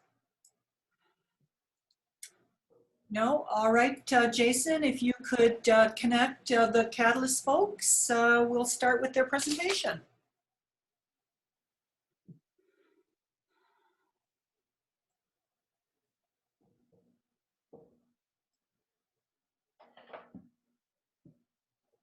Hi guys, can you hear me? Yep. Yes. Perfect. Just throw this up on the screen. Just give me 2 seconds. So thank you very, very much for giving us the opportunity to chat with you guys tonight. It's been great conversation so far. Very interesting hearing the questions and concerns. So I'll do my best to be very brief, probably 5-6 minutes. Just want to give a little bit of context on kind of why we're here, why we're talking about this rezoning app, and how we ended up here, and give a little bit of background of the what we intend to do on the property, and again why we're looking at this piece of property. So again, thanks for your consideration. Even though Bev and her team have a different perspective on this, she and Brian have been very transparent about the process and very helpful. So even though we're see this a little bit differently. They've been very good to work with. Again, I won't spend a lot of time on this. Everyone knows it, but at a high level in our business and industry, you know, we're facing a very significant, unprecedented demographic shift. Again, everyone knows this, but again, it's important to talk about the scale. So in a 25 to 30 year period, the number of people in Canada 75 plus is going to double. That's significant, and it creates a lot of senior housing issues. When it comes to senior housing, the retirement resident supply, the largest provider in Canada, in their investor reports, they again mirroring the increase in 75 plus population. They're predicting that the industry needs to double its supply again, you know, within a 20-year period. How that boils down to Nova Scotia and how that impacts us, ours might actually even be more prevalent than the national trend, in that for a number of reasons. One is our aging profile is more accelerated. We're actually older than the national average, and our care at home faces, you know, some very significant challenges with geography and availability of labor. Our long-term care system's under severe pressure. And most importantly is the current supply of retirement residents in Nova Scotia is very, very low. If you look at it on a per capita compared to other provinces, Nova Scotia is just drastically underserved with this type of senior living. So that's, again, most of you know that, fairly common sense, but the numbers are very significant. So our vision is you know, forget the site in question for now, but we love what Kentville has to offer. I'm from Nova Scotia. Kentville is an awesome place, and we think the runway for your community is very, very bright. So we'd be thrilled to be part of it, and we're just trying to figure out a way to make that happen. As Bev accurately depicted in her report, our basic services would be very traditional of most retirement homes. You have a couple quality operators in your area already, but you know, a very, very standard offering. Ours would be a little unique in a few ways, but again, ours would affordability is a big part of our product. So a lot of our suites would be in the $2,300 to $2,600 range, which we think fits very well for more rural Nova Scotia. These are, again, I'll briefly go through this. These are two of our more typical suites, would be studios and one bedrooms. Again, this is just general layouts to give you an idea of the accommodations. They're all electronic access, individual heating and cooling, walk-in showers, and kitchenettes. So not full kitchen, but kitchenettes. Building features, again, Bev mentioned it, nothing surprising, but we would have some very significant, robust common areas for social interaction in our building. Private dining, bars, fitness, spa, theater, pub, you name it, we're gonna have it. Have a few renderings. We're actually fairly far along in the design phase. Our renderings aren't complete, but this will give you an idea of where we're at and generally how it would look from the streetscape. The next few slides. This is actually the back of the building, the secondary entrance. And this would be the front angle coming down Park Street. So we're looking at modern architecture that we think fits, you know, really well within Kentville. So getting down to brass tacks, why we're talking, and why we're not intentionally trying to be difficult for Bev and her team. I think we landed in a situation where we had a criteria that we were looking for 3 to 5 acres. We had actually talked to Bev before we even started looking in the area, probably over a year ago, about any potential sites. So we're looking for 3 to 5 acres with good visibility. on the Evangeline Trail. That for two reasons. One is that, contrary to prior beliefs, a lot of our resident base prefer to be right in the middle of things. A lot of people think, oh, retirement homes would be great, stuck in behind in a residential area in the middle of a subdivision. Our experience is that they actually like to be in the thick of things and be part of the action. And number two, destinations don't work as well in the business model, and that's just what we've experienced as well. We did try to find and acquire other properties that would be already zoned more appropriately in the Kentville area. We made offers on multiple properties, and we were unsuccessful in securing those. The site that we're talking about checked all the boxes, with the obvious challenge that it was not zoned appropriately. So we just took the approach that, you know, this is the site that we wanted to look at, and hopefully we could work with council and Bev and her team and figure out a solution. Again, site features, Bev touched on it. We do see a front entrance off Park Street, but very, very minimal. Only a few spots just for short-term guests. The majority of the parking and traffic will be off Shiloh Drive into a back parking lot for all the staff, guests, etc.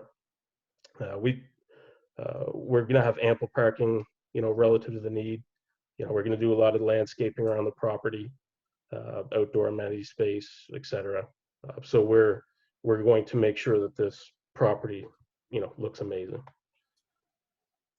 Again, development benefits, you know, you guys would all know this, but obviously with a property like this, we're talking about a very substantial annual tax base. We're looking at creating 40 plus jobs, mostly full-time. There's obviously spin-off business. We think that we're going to be another quality senior housing solution in your community, which also helps sell Kentville. You know, this will be another feather in your cap, having a product like ours. So that is why we're here, how we got here.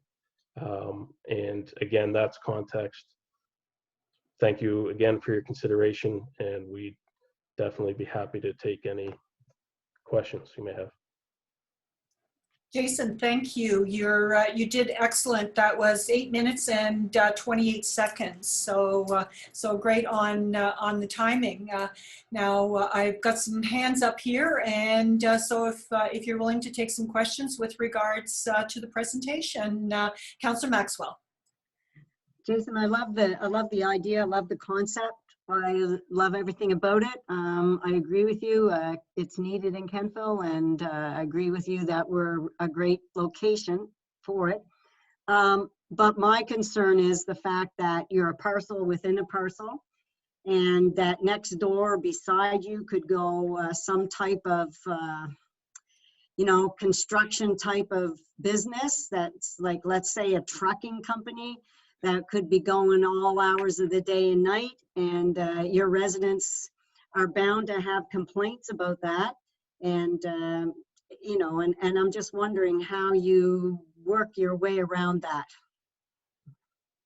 Yeah, I mean, it's certainly something to think about, but when you have to weigh the probabilities and our options, I guess it just doesn't seem like there's been much action in that area recently. So to completely write off our project and, you know, not be able to develop in Kentville on the potential that something may or may not happen, you know, that's what we're weighing. Yeah, well, I think it's just that as a counselor, I have to look into the future a little bit, and you know, I hate to think that your residents would be very upset by what goes in next to them, and then a council in the future has to, you know, clean up something that we've done. You bring Andrew here. Andrew Amos works with Jason.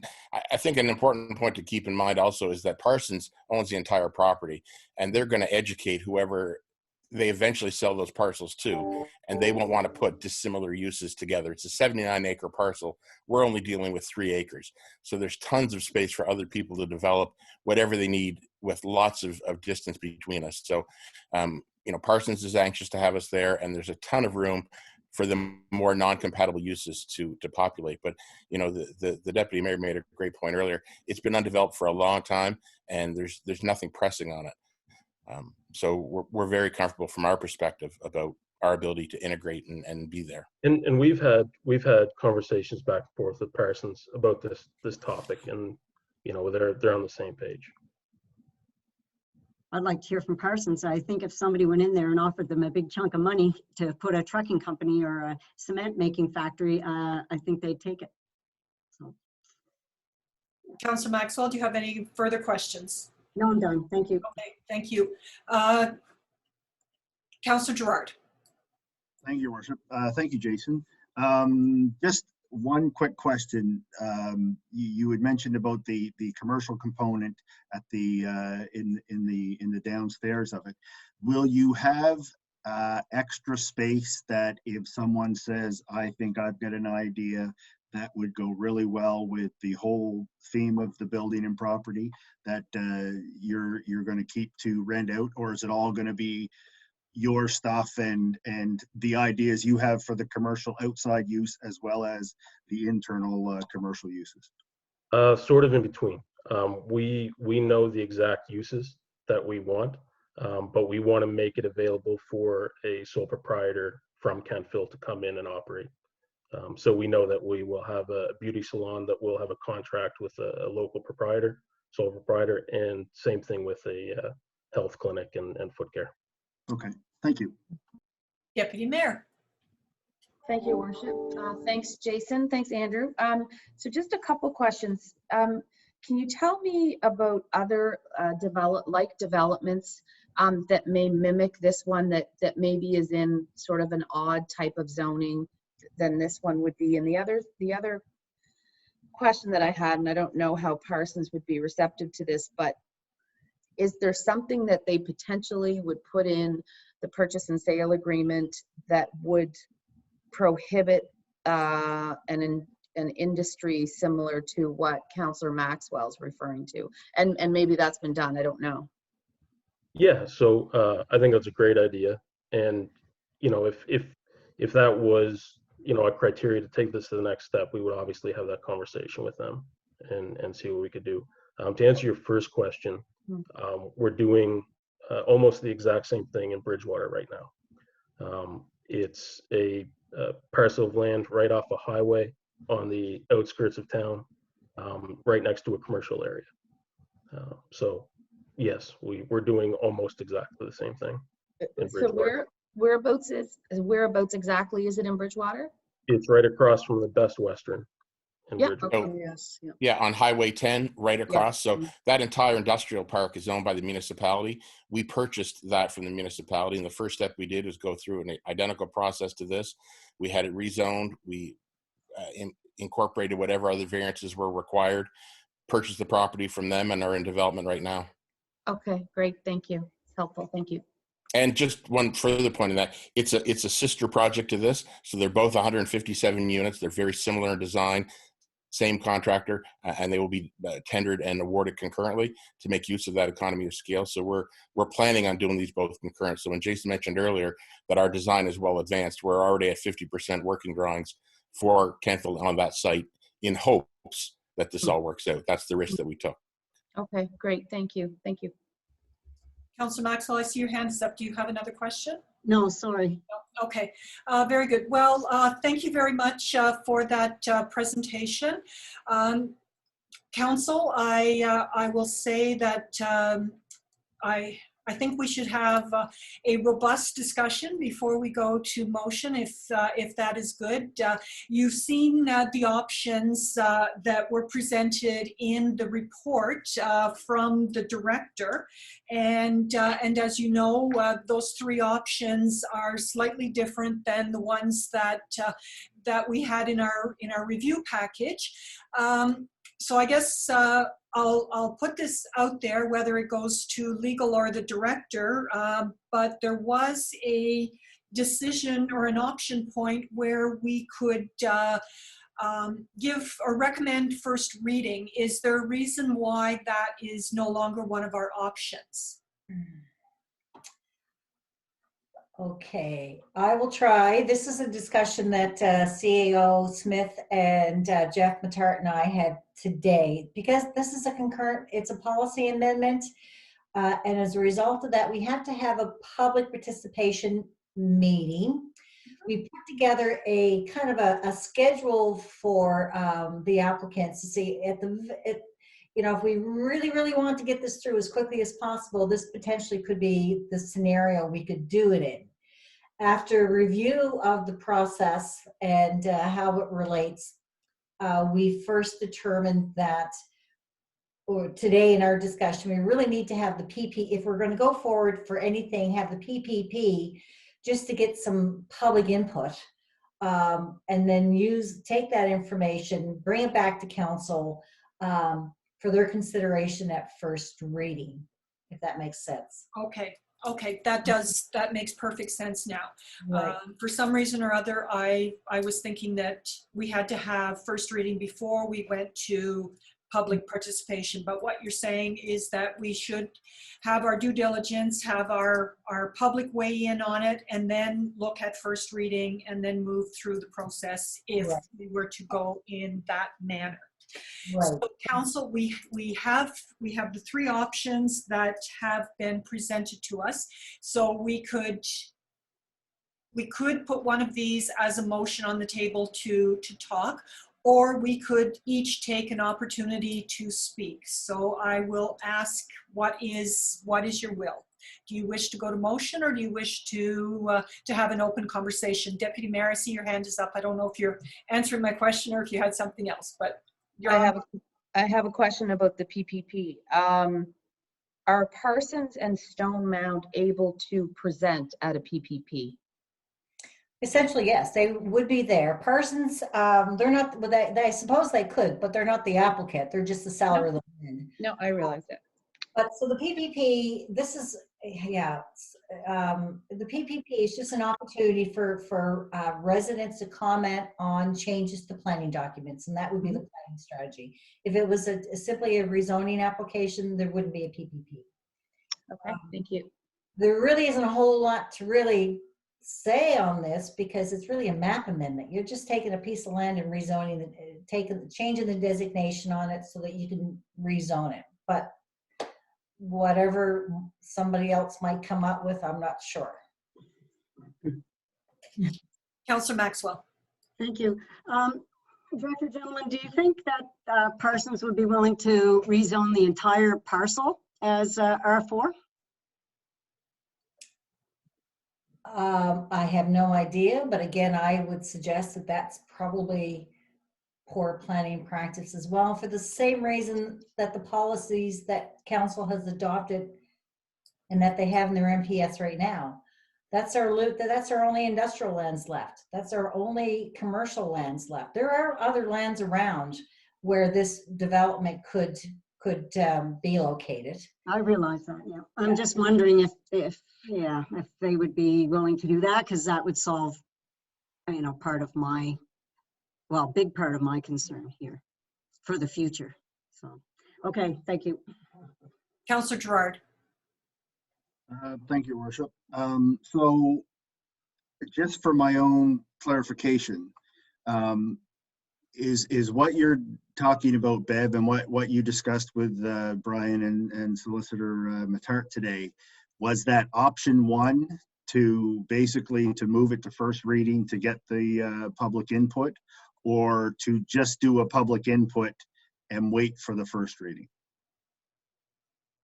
No, we changed it slightly just to take first reading out of the whole equation at this point, because it is a policy amendment, not a text amendment or rezoning to the land use bylaw.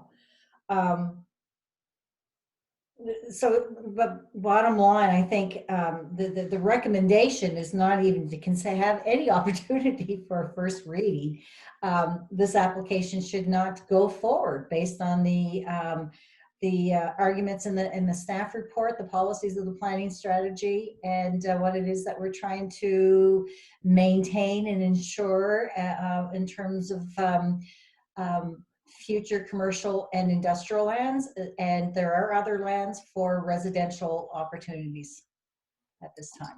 Okay, this afternoon when I was reading over the package, I printed off the one comment that you made, and I totally understand what you're talking about, but the spot zoning, Mhm. if you take a look at that area, that's been spot zoned to death, would be my guess. There's in that immediate area, there's R2, there's R4, there's highway commercial, there's institutional and industrial. Anyways, that's just a comment, and I thank you. I just wanted clarification on the options or not. Thank you. Solicitor Matarik, did you have something you wanted to add? I just wanted to make sure that everybody fully understood the process. Director Gentleman did touch on it. Because let me just start by reminding everyone that your municipal planning strategy is really the rules that the town follows. In those rules are planning rules, and it sets out how you as a council and those who had lots of input into this plan foresaw the town developing over the next number of years. And this is a new plan. This isn't an old plan, it's a new plan. And while you can look at it as a living document, it is not a plan that you should be departing from willy-nilly or frequently. If you find yourself departing from it, then you have problems with the plan, which would suggest that something went off the rails while you were putting the plan in place. This is a new plan. The process, when you change the plan, requires you to first go out and just let people know what's being discussed and be receptive to input, because that may then impact what your planner brings to you in the way of a recommendation for changes to the plan and changes to the land use bylaw, which go hand in hand with the changes to the plan. When that comes to council, council at that point considers what's called first reading. And it's after that first reading that council schedules a public hearing where you go to the public and get input on the specific changes that are at that point being addressed. So the reason you see some minor tweaking of the report and recommendations to you tonight are to recognize that distinction, that the public participation meeting is the initial contact with the public before you decide exactly what things are going to look like at first reading, if they get that far.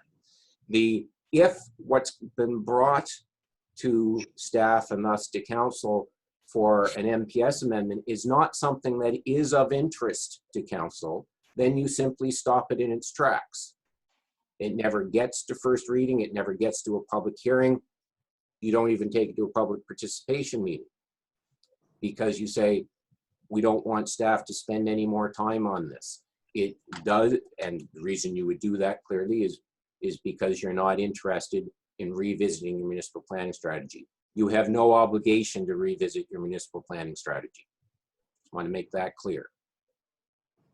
You don't have to revisit that.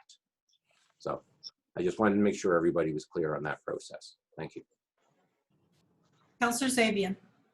Hi, everyone. Sorry I'm late. I'm in my car, actually, but I wanted to, I guess I've been kind of watching a little bit of this on the drive home, but I guess in my opinion, we've lost a lot of people to places like Woodman's Grove. We don't have enough residential units, I guess, to satisfy people that are older and they want to downsize. And I think myself, I have to agree with some of the comments I've heard. I think that's a mistake if we let this pass.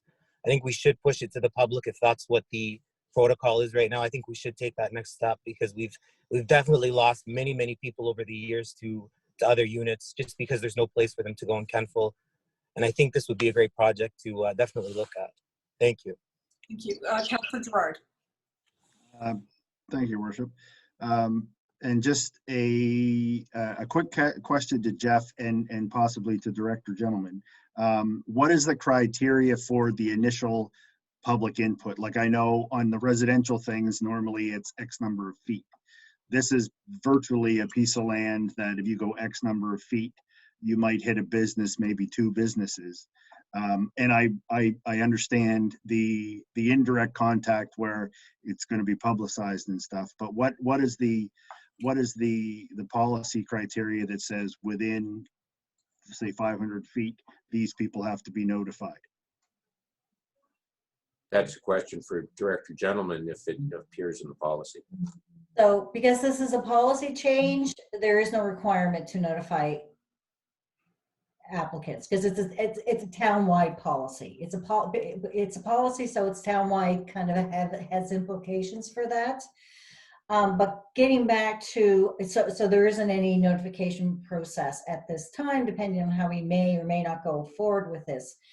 But with regards to Councillor Zabian's comments about people wanting to downsize and move into other areas, we've got Miners Landing, we've got Ryan's Park starting up, we've got other lands available that are more suitable for residential development.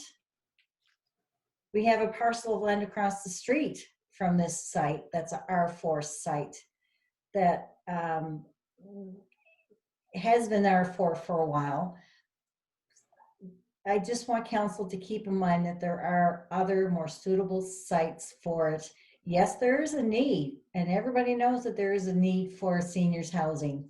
But a seniors facility on a busy highway in the middle of a business industrial park, from a planning perspective, is bad practice. Councillor Zabian, you have your hand up. You're on mute. You're gone. You're back.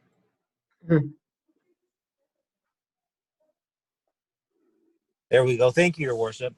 Director Gentleman, I'm just wondering, I understand your comments about the location, but I look at it, there's a developer that wants to develop on this property. We don't have a developer that wants to develop across the street. Miners Landing isn't really a senior type complex. I mean, anybody can live there, children or anyone. And I have two other questions which kind of come to mind. When I look at River Street and Chrysler's house, I don't know where that fits on the planning strategy, because that I thought at one time was supposed to be all commercial. So there was some kind of exception made there. And then I look at Riverside Court and there's no commercial on the main level at all. And if memory serves me, that was supposed to be commercial on the lower level as part of our downtown. So there are exceptions made. You know, that's why we're here, to make those tough calls. Again, I'm just going to push it out there. I think we should definitely pursue this. Thank you again. Please go ahead, Director Gentleman. But with regards to your comments about Kings Riverside Court, yes, there are commercial elements within that. There's a hairdressing salon there. It's very similar. This model is very similar to Kings Riverside Court. There are commercial elements within Kings Riverside Court, whether they're still there now, but initially when it was built, there was a hairdresser that anybody from the public could walk into. In fact, my hairdresser at the time moved from downtown Kentville into Kings Riverside Court because she was able to bring her own clientele in while having an additional clientele, the residents within the seniors facility. Yes, a lot of the land within the downtown core has become more residential and in use, but the C1 zone allows for multifamily residential. The highway commercial doesn't. And you also have to remember this request, the highway commercial R4, does not even meet the needs of what the applicants are asking for. Well, we'll get to that later, because that just came about when we saw the report. We weren't advised of that when we put in our application, even though we disclosed what we were intending to do. So I think there's other classifications and zoning that may work, maybe a C1. We'll deal with that. But to be clear, we've been looking in the Kentville area for coming on a year to find a suitable site. And this is the last one we have. We don't have any other suitable sites. If we're not here, we're going to be in Truro, we'll be in Yarmouth, we'll be somewhere. But we've been actively looking at Kentville. That's our #1 market we want to go to, and this is our last site that we've been actively trying to make work. Thank you. Councillor Gerard. Thank you, Your Worship. I guess we've decided we're going to have a robust discussion about this. So all good. One of the things that was mentioned. So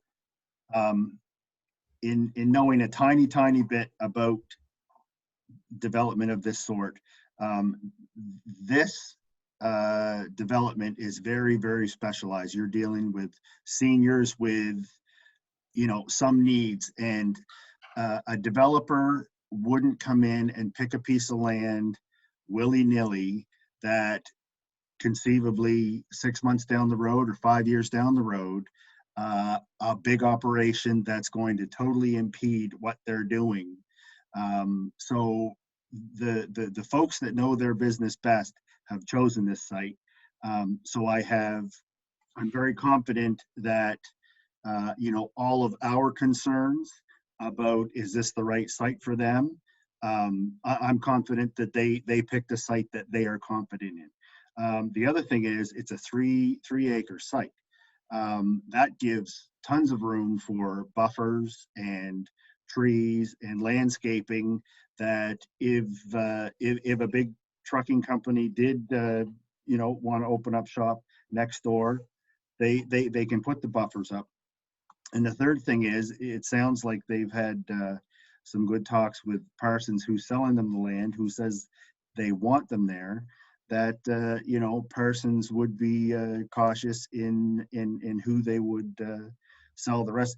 If my calculations are correct, there's only one other lot that's going to go between Kempel Chrysler and these folks if this goes forward. So everything else is going to be up the road and behind. So the people who have issues with and are worried about this down the road becoming something that's not serviceable, that they say, you know what, this is totally the wrong spot.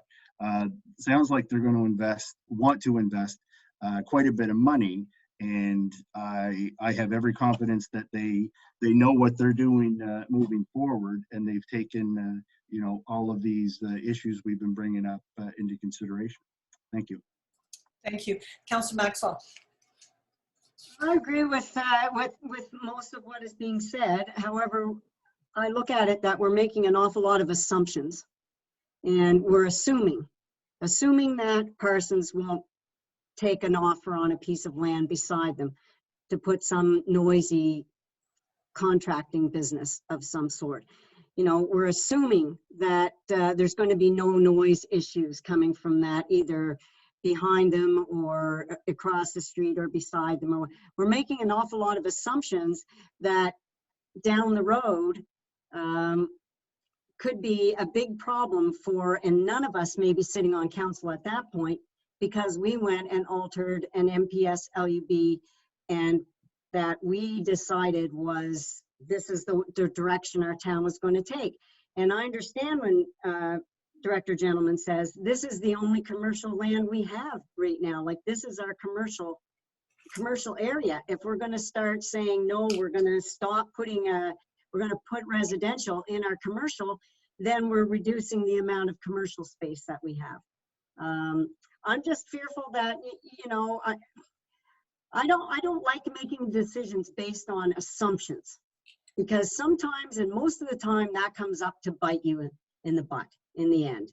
And, I can just picture a council having to deal with issues of noise bylaw at night, because some commercial operation next door is disrupting the sleep of the senior citizens who need their rest in that retirement home. And there is lots of land in the town of Kentville. And I agree with Director Gentleman. I think she's done her homework here, and she's not one to deal in assumptions, I don't think. And so that's where I stand. If Parsons would say, yep, we'll zone the whole friggin' parcel R4, then yeah, I got no problem. But when you've got only a little piece R4 and the rest of it commercial, that spells problems. And it may not be your problem, but it might be somebody else's problem sitting on this council years down the road. And I don't want to put that in somebody's lap. I just don't see a way to do this and follow our policies. So that's my spiel there. Thank you. Deputy Mayor. Thank you, Your Worship. Question for Director Gentleman. could a development agreement subsequent to the rezoning be done? Because you were saying it being zoned R4, what they're proposing wouldn't fall under that. But I'm assuming once the rezoning, should the rezoning be done, a development agreement could be applied to that parcel of land. So yes, we could create, so it'll be a whole new process. We would have to start amending the NPS to be able to identify this area, this type of use to be considered as a use within the highway commercial zone. But the only benefit of doing that is to allow the components of the commercial components in the overall proposal to be able to be used. That's the least of my worries.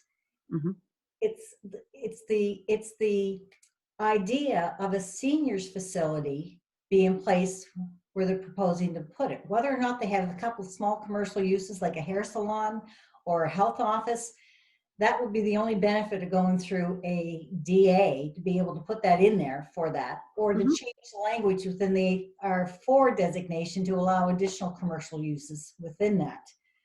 I think we need to think about, you know, the larger scale of this whole amendment application. Yeah, and I think, I mean, I mentioned this before about perhaps having the discussion, and that would be up to the developers, having the discussion with Parsons in terms of something that could be contained in the purchase and sale agreement that would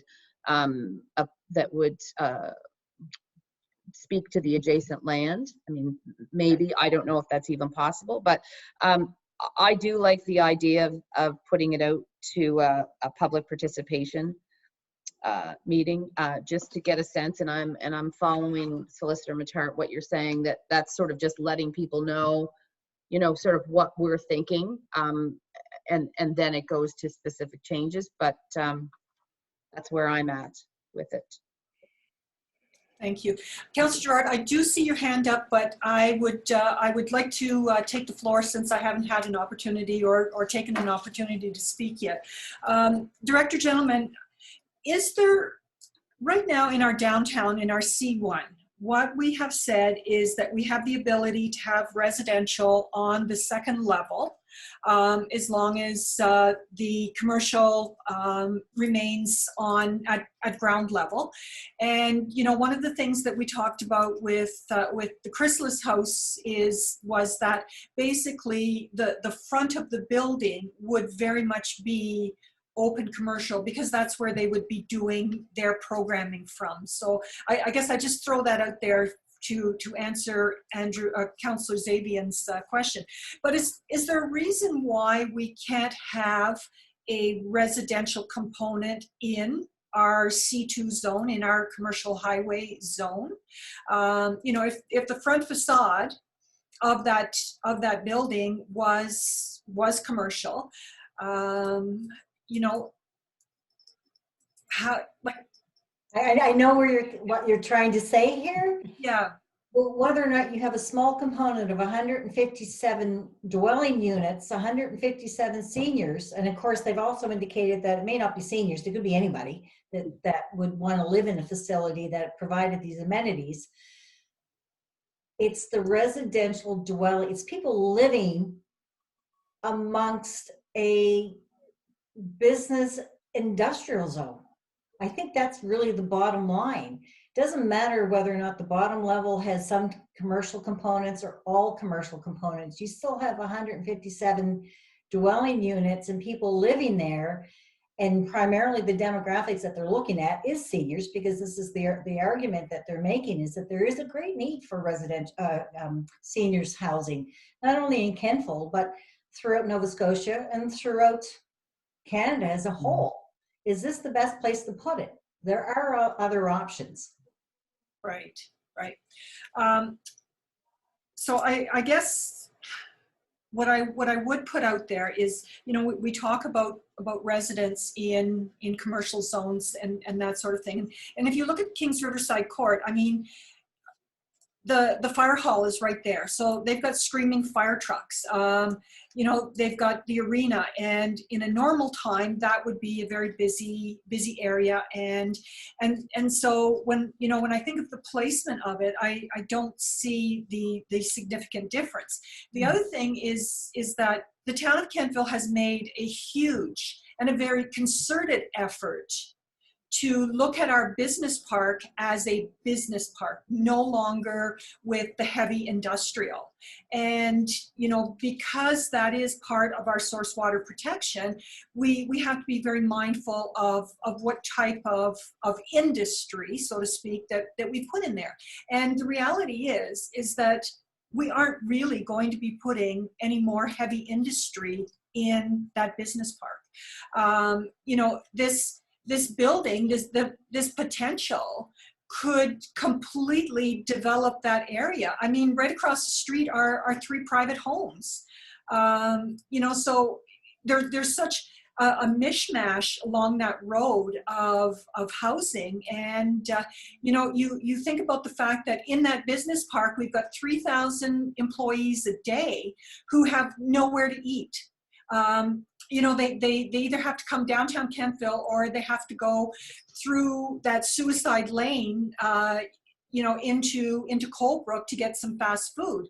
So when you look at that, I mean, the development that this could trigger could be absolutely incredible. You know, we've heard talk that that perhaps you know, there was going to be a grocery store out there, and that perhaps there was going to be a hotel out there. But none of these things have happened because nobody is willing to pull the trigger, not knowing what's happening. There's just been these vacant pieces of land that, you know, have been, as the deputy mayor said, shovel ready for over 10 years.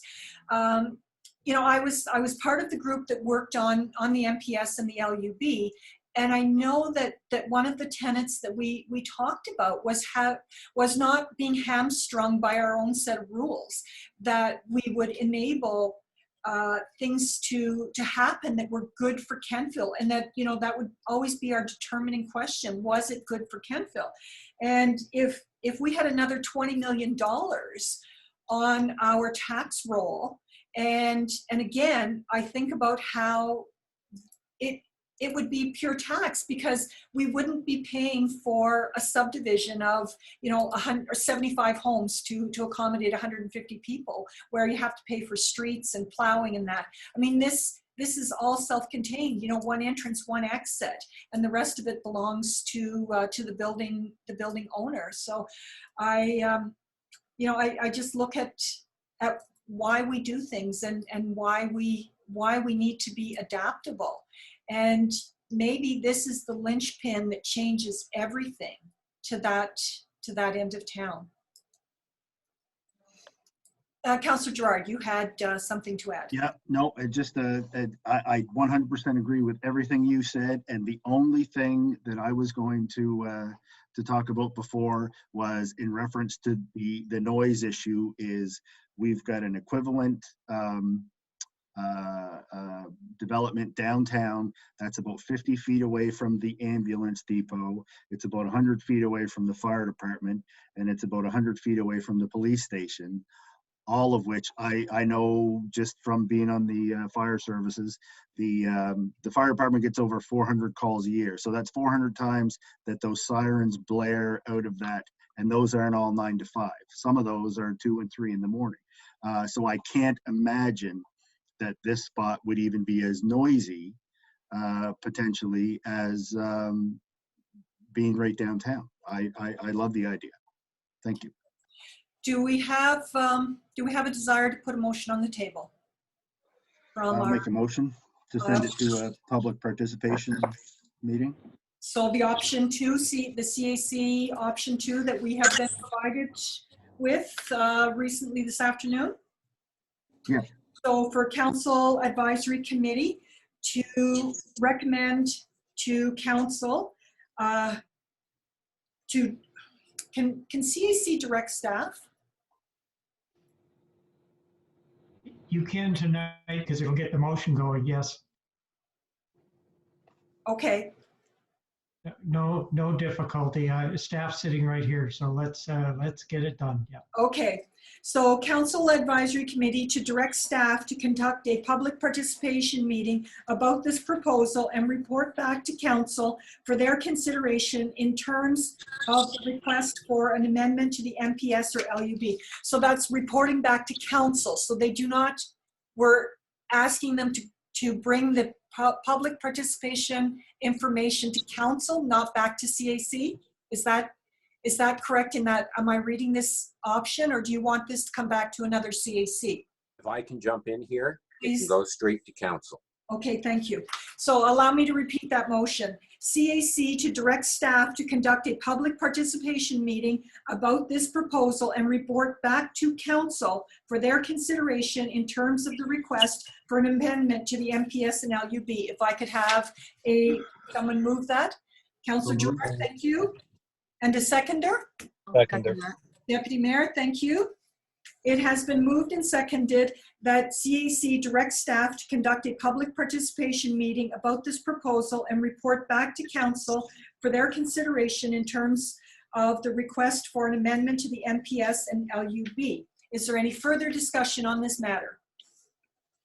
So, Your Worship, if I can just add now that you've got that motion on the floor, this just, the process here provides more flexibility for timing. It may not have any practical implication, but it provides the opportunity for more flexibility to have it go directly to council. It may be that CAC hears about it before council does in any event. All right, thank you. Is there any further discussion? Are you ready for the question? The question is that CAC directs staff to conduct a public participation meeting about this proposal and report back to council for their consideration in terms of the request for an amendment to the MPS and the LUB. Deputy Mayor, how say you? Yes. Councillor Gerard? Yes. Councillor Hutley? Yes. Councillor Maxwell? Yes. Councillor York? Yes. Councillor Zabian? Yes. I say yes, the motion is carried. Thank you. Thank you, Director, gentlemen, for your time this evening. And gents, I think, are you still here or are you gone? Anyway, thank you as well for your time this evening. Thank you as well. Much appreciated. Thank you, guys. All right, moving right along to our intermunicipal service agreement review. CAO Smith, if you could give us the highlights on this matter.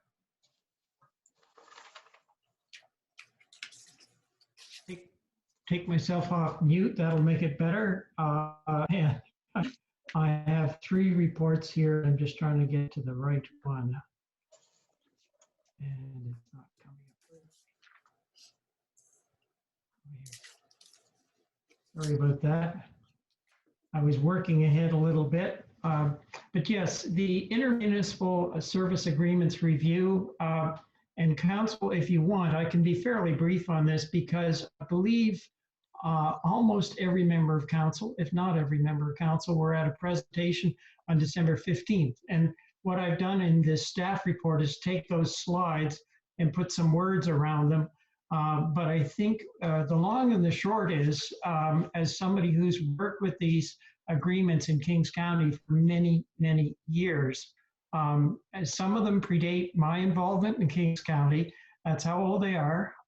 And they're all a little different. And over the years, there have been issues with almost all of them in some way. I have to say that today, some of them, like the Valley Wren, seem to be working very well, doing good work, but their agreement is a different agreement than Kings Transit. And Kings Transit is probably an example of our organization that's struggling a bit, or has been the past year or so. What's happened there is Wolfville is working quite diligently and closely with them. In the past, Kings County and Annapolis County, oddly enough, stepped in from a staff level, did work with Valley Waste. So there's just in and out and yin and yang going on, and all of them different. So the CAOs have gotten together before some of you were elected and said we need a plan. And the plan is to do a thorough review over about a 6-month period. And there's a memorandum of understanding that's attached here. Kentville would be the first council separately to deal with this. So the report I've drafted, the MOU is as up to date as we can. It even includes Glooscap First Nation because they're a partner with us in the Valley Wren, and we wanted to recognize all the partners in it. But Kenful, as I say, would be the first to take the step of agreeing to it. And I believe the bones of the process are well structured in that agreement. And the sooner we get it started, the sooner we come out the other end, hopefully having more consistent intermunicipal agreements and one that provide an ongoing kind of municipal support to some of these very important organizations and give them the human resources and financial technical support that some of us have that the organizations themselves are not large enough to have. So that's it. There is a motion there to essentially approve the MOU, and I'm just looking for the motion now. The mayor's probably already got it written down. The council approve the memorandum of understanding outlining the organization and work program and on like that. Thank you, CAO. So we have a recommendation leading to a motion that Council Advisory Committee recommend to Council approval of the enclosed memorandum of understanding with our local municipal governments outlining the organization and work program for a joint review of intermunicipal service agreements, and further authorize the MOU with the signatures of the Mayor and CAO at the January 25th, 2021 Council meeting. If I could have someone move that, please. So moved. Thank you. And a seconder? Thank you, Councillor York. It has been moved and seconded. The Council Advisory Committee recommend to Council approval of the enclosed MOU with our local municipal governments outlining the organization and work programs for a joint review of intermunicipal service agreements, and further authorize the MOU with the signatures of the Mayor and CAO at the January 25th, 2021 meeting of Council. Is there any further discussion? Councillor Gerard. Thank you, Worship. Brian, I'm just wondering if this shouldn't be taken a step further and each individual, and I don't care whether the other individual municipalities look at it, but we take a look at our involvement and the costing of, and I'll give you one example that just recently came up at my first Valley Waste. Over my first 4 years on council, Valley Waste switched from the big green bins that everybody has seen out in cottage country to roadside pickup. So now every 2 weeks, anybody that lives at cottage country or anybody who is seasonal, every 2 weeks they have a pickup. So that in turn has cost $234,000 more. And my question is, and my problem is, that is a cost that Kenful, having 7% of the total population or 7% joint ownership in Valley Waste, so we have to pay our 7% of that $234,000. Kenful is nowhere near cottage country. This extra, whatever it is, $20,000 that it costs the taxpayers of Kenful benefit zero. And anyone that says, well, there could be some people from Kentville that, you know, they're paying that extra or whatever in their taxes at whatever lake or whatever cottage, wherever their cottage is. So on top of just doing an overall, how are the intermunicipal agreements doing, I think everyone, but specifically because my concern is Kentville, should look and say, how are these agreements going to look moving forward so that you know, the residents of Kentville don't get added costs when they have zero benefit to the process. So I'm not quite sure how to answer. I guess what I would say is the scope of the review is what's outlined in the memorandum of understanding. And I'm quite sure, because Mayor Snow asked a similar question about Valley Waste, I think. And I skated on that one. I have to be honest with you, Council. It's my last meeting probably where I'm talking to you this way. We have to get what's outlined in that process done. Cost sharing is probably significant enough that you could do a whole study on cost sharing with those things. And as a solid waste person and a person who's lost the big ugly box at my cottage in Annapolis County, and now have some kind of weekly pickup when the bears don't get there first. I know that these questions come up. I think the thing is, what you need to be assured of is that you have the same kind of governance across all of these intermunicipal service agreements, and that you have some cost accounting and some financial analysis behind the decisions. So when you ask that question that you just asked here at Valley Waste, that you get the information back as part of that decision making. You may still lose on the decision because it's a board process, but I hope that helps you. The intent here is to provide more horsepower to respond to exactly those kinds of questions. Okay, thank you. So I've danced a little. You know me well enough that the important thing in this whole review is to actually get it done in 6 months. And to do that, you're going to have to constrain it a little bit just to get the basics in place and bring 30-year-old agreements up to the 21st century. Thank you. All right, is there any further discussion on this matter? Are you ready for the question? The question is that Council Advisory Committee recommend to Council approval of the enclosed memorandum of understanding with our local municipal governments outlining the organization and work program for a joint review of the intermunicipal service agreements, and further authorize the MOU with the signatures of the Mayor and the CAO at the January 25th, 2021 Council meeting. Deputy Mayor, how say you? Yes, of course, yes. Councillor Gerard? Yes. Councillor Huntley? Yes. Councillor Maxwell? Councillor York? Yes. Councillor Zabian? He's left. He got booted out. He just messaged me, and he's trying to find his Apple ID to get back in. He doesn't have it. He's traveling. So okay. Yeah. Then I'm going to mark him absent on this vote. And I say yes, therefore the motion is carried. All right, that concludes our new business. Recording secretary, do we have any public comments? No, we do not. Okay, thank you very much.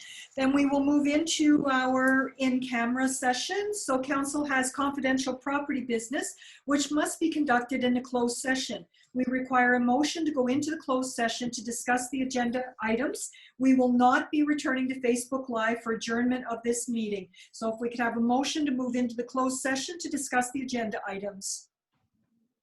Councillor Huntley, thank you. And a seconder? Councillor Maxwell, thank you. It has been moved and seconded that council move into the closed session. The question is on adoption of the motion to move into the closed session. All those in favor? Those opposed? The motion is carried, and the time is 8:27, and we're off Facebook.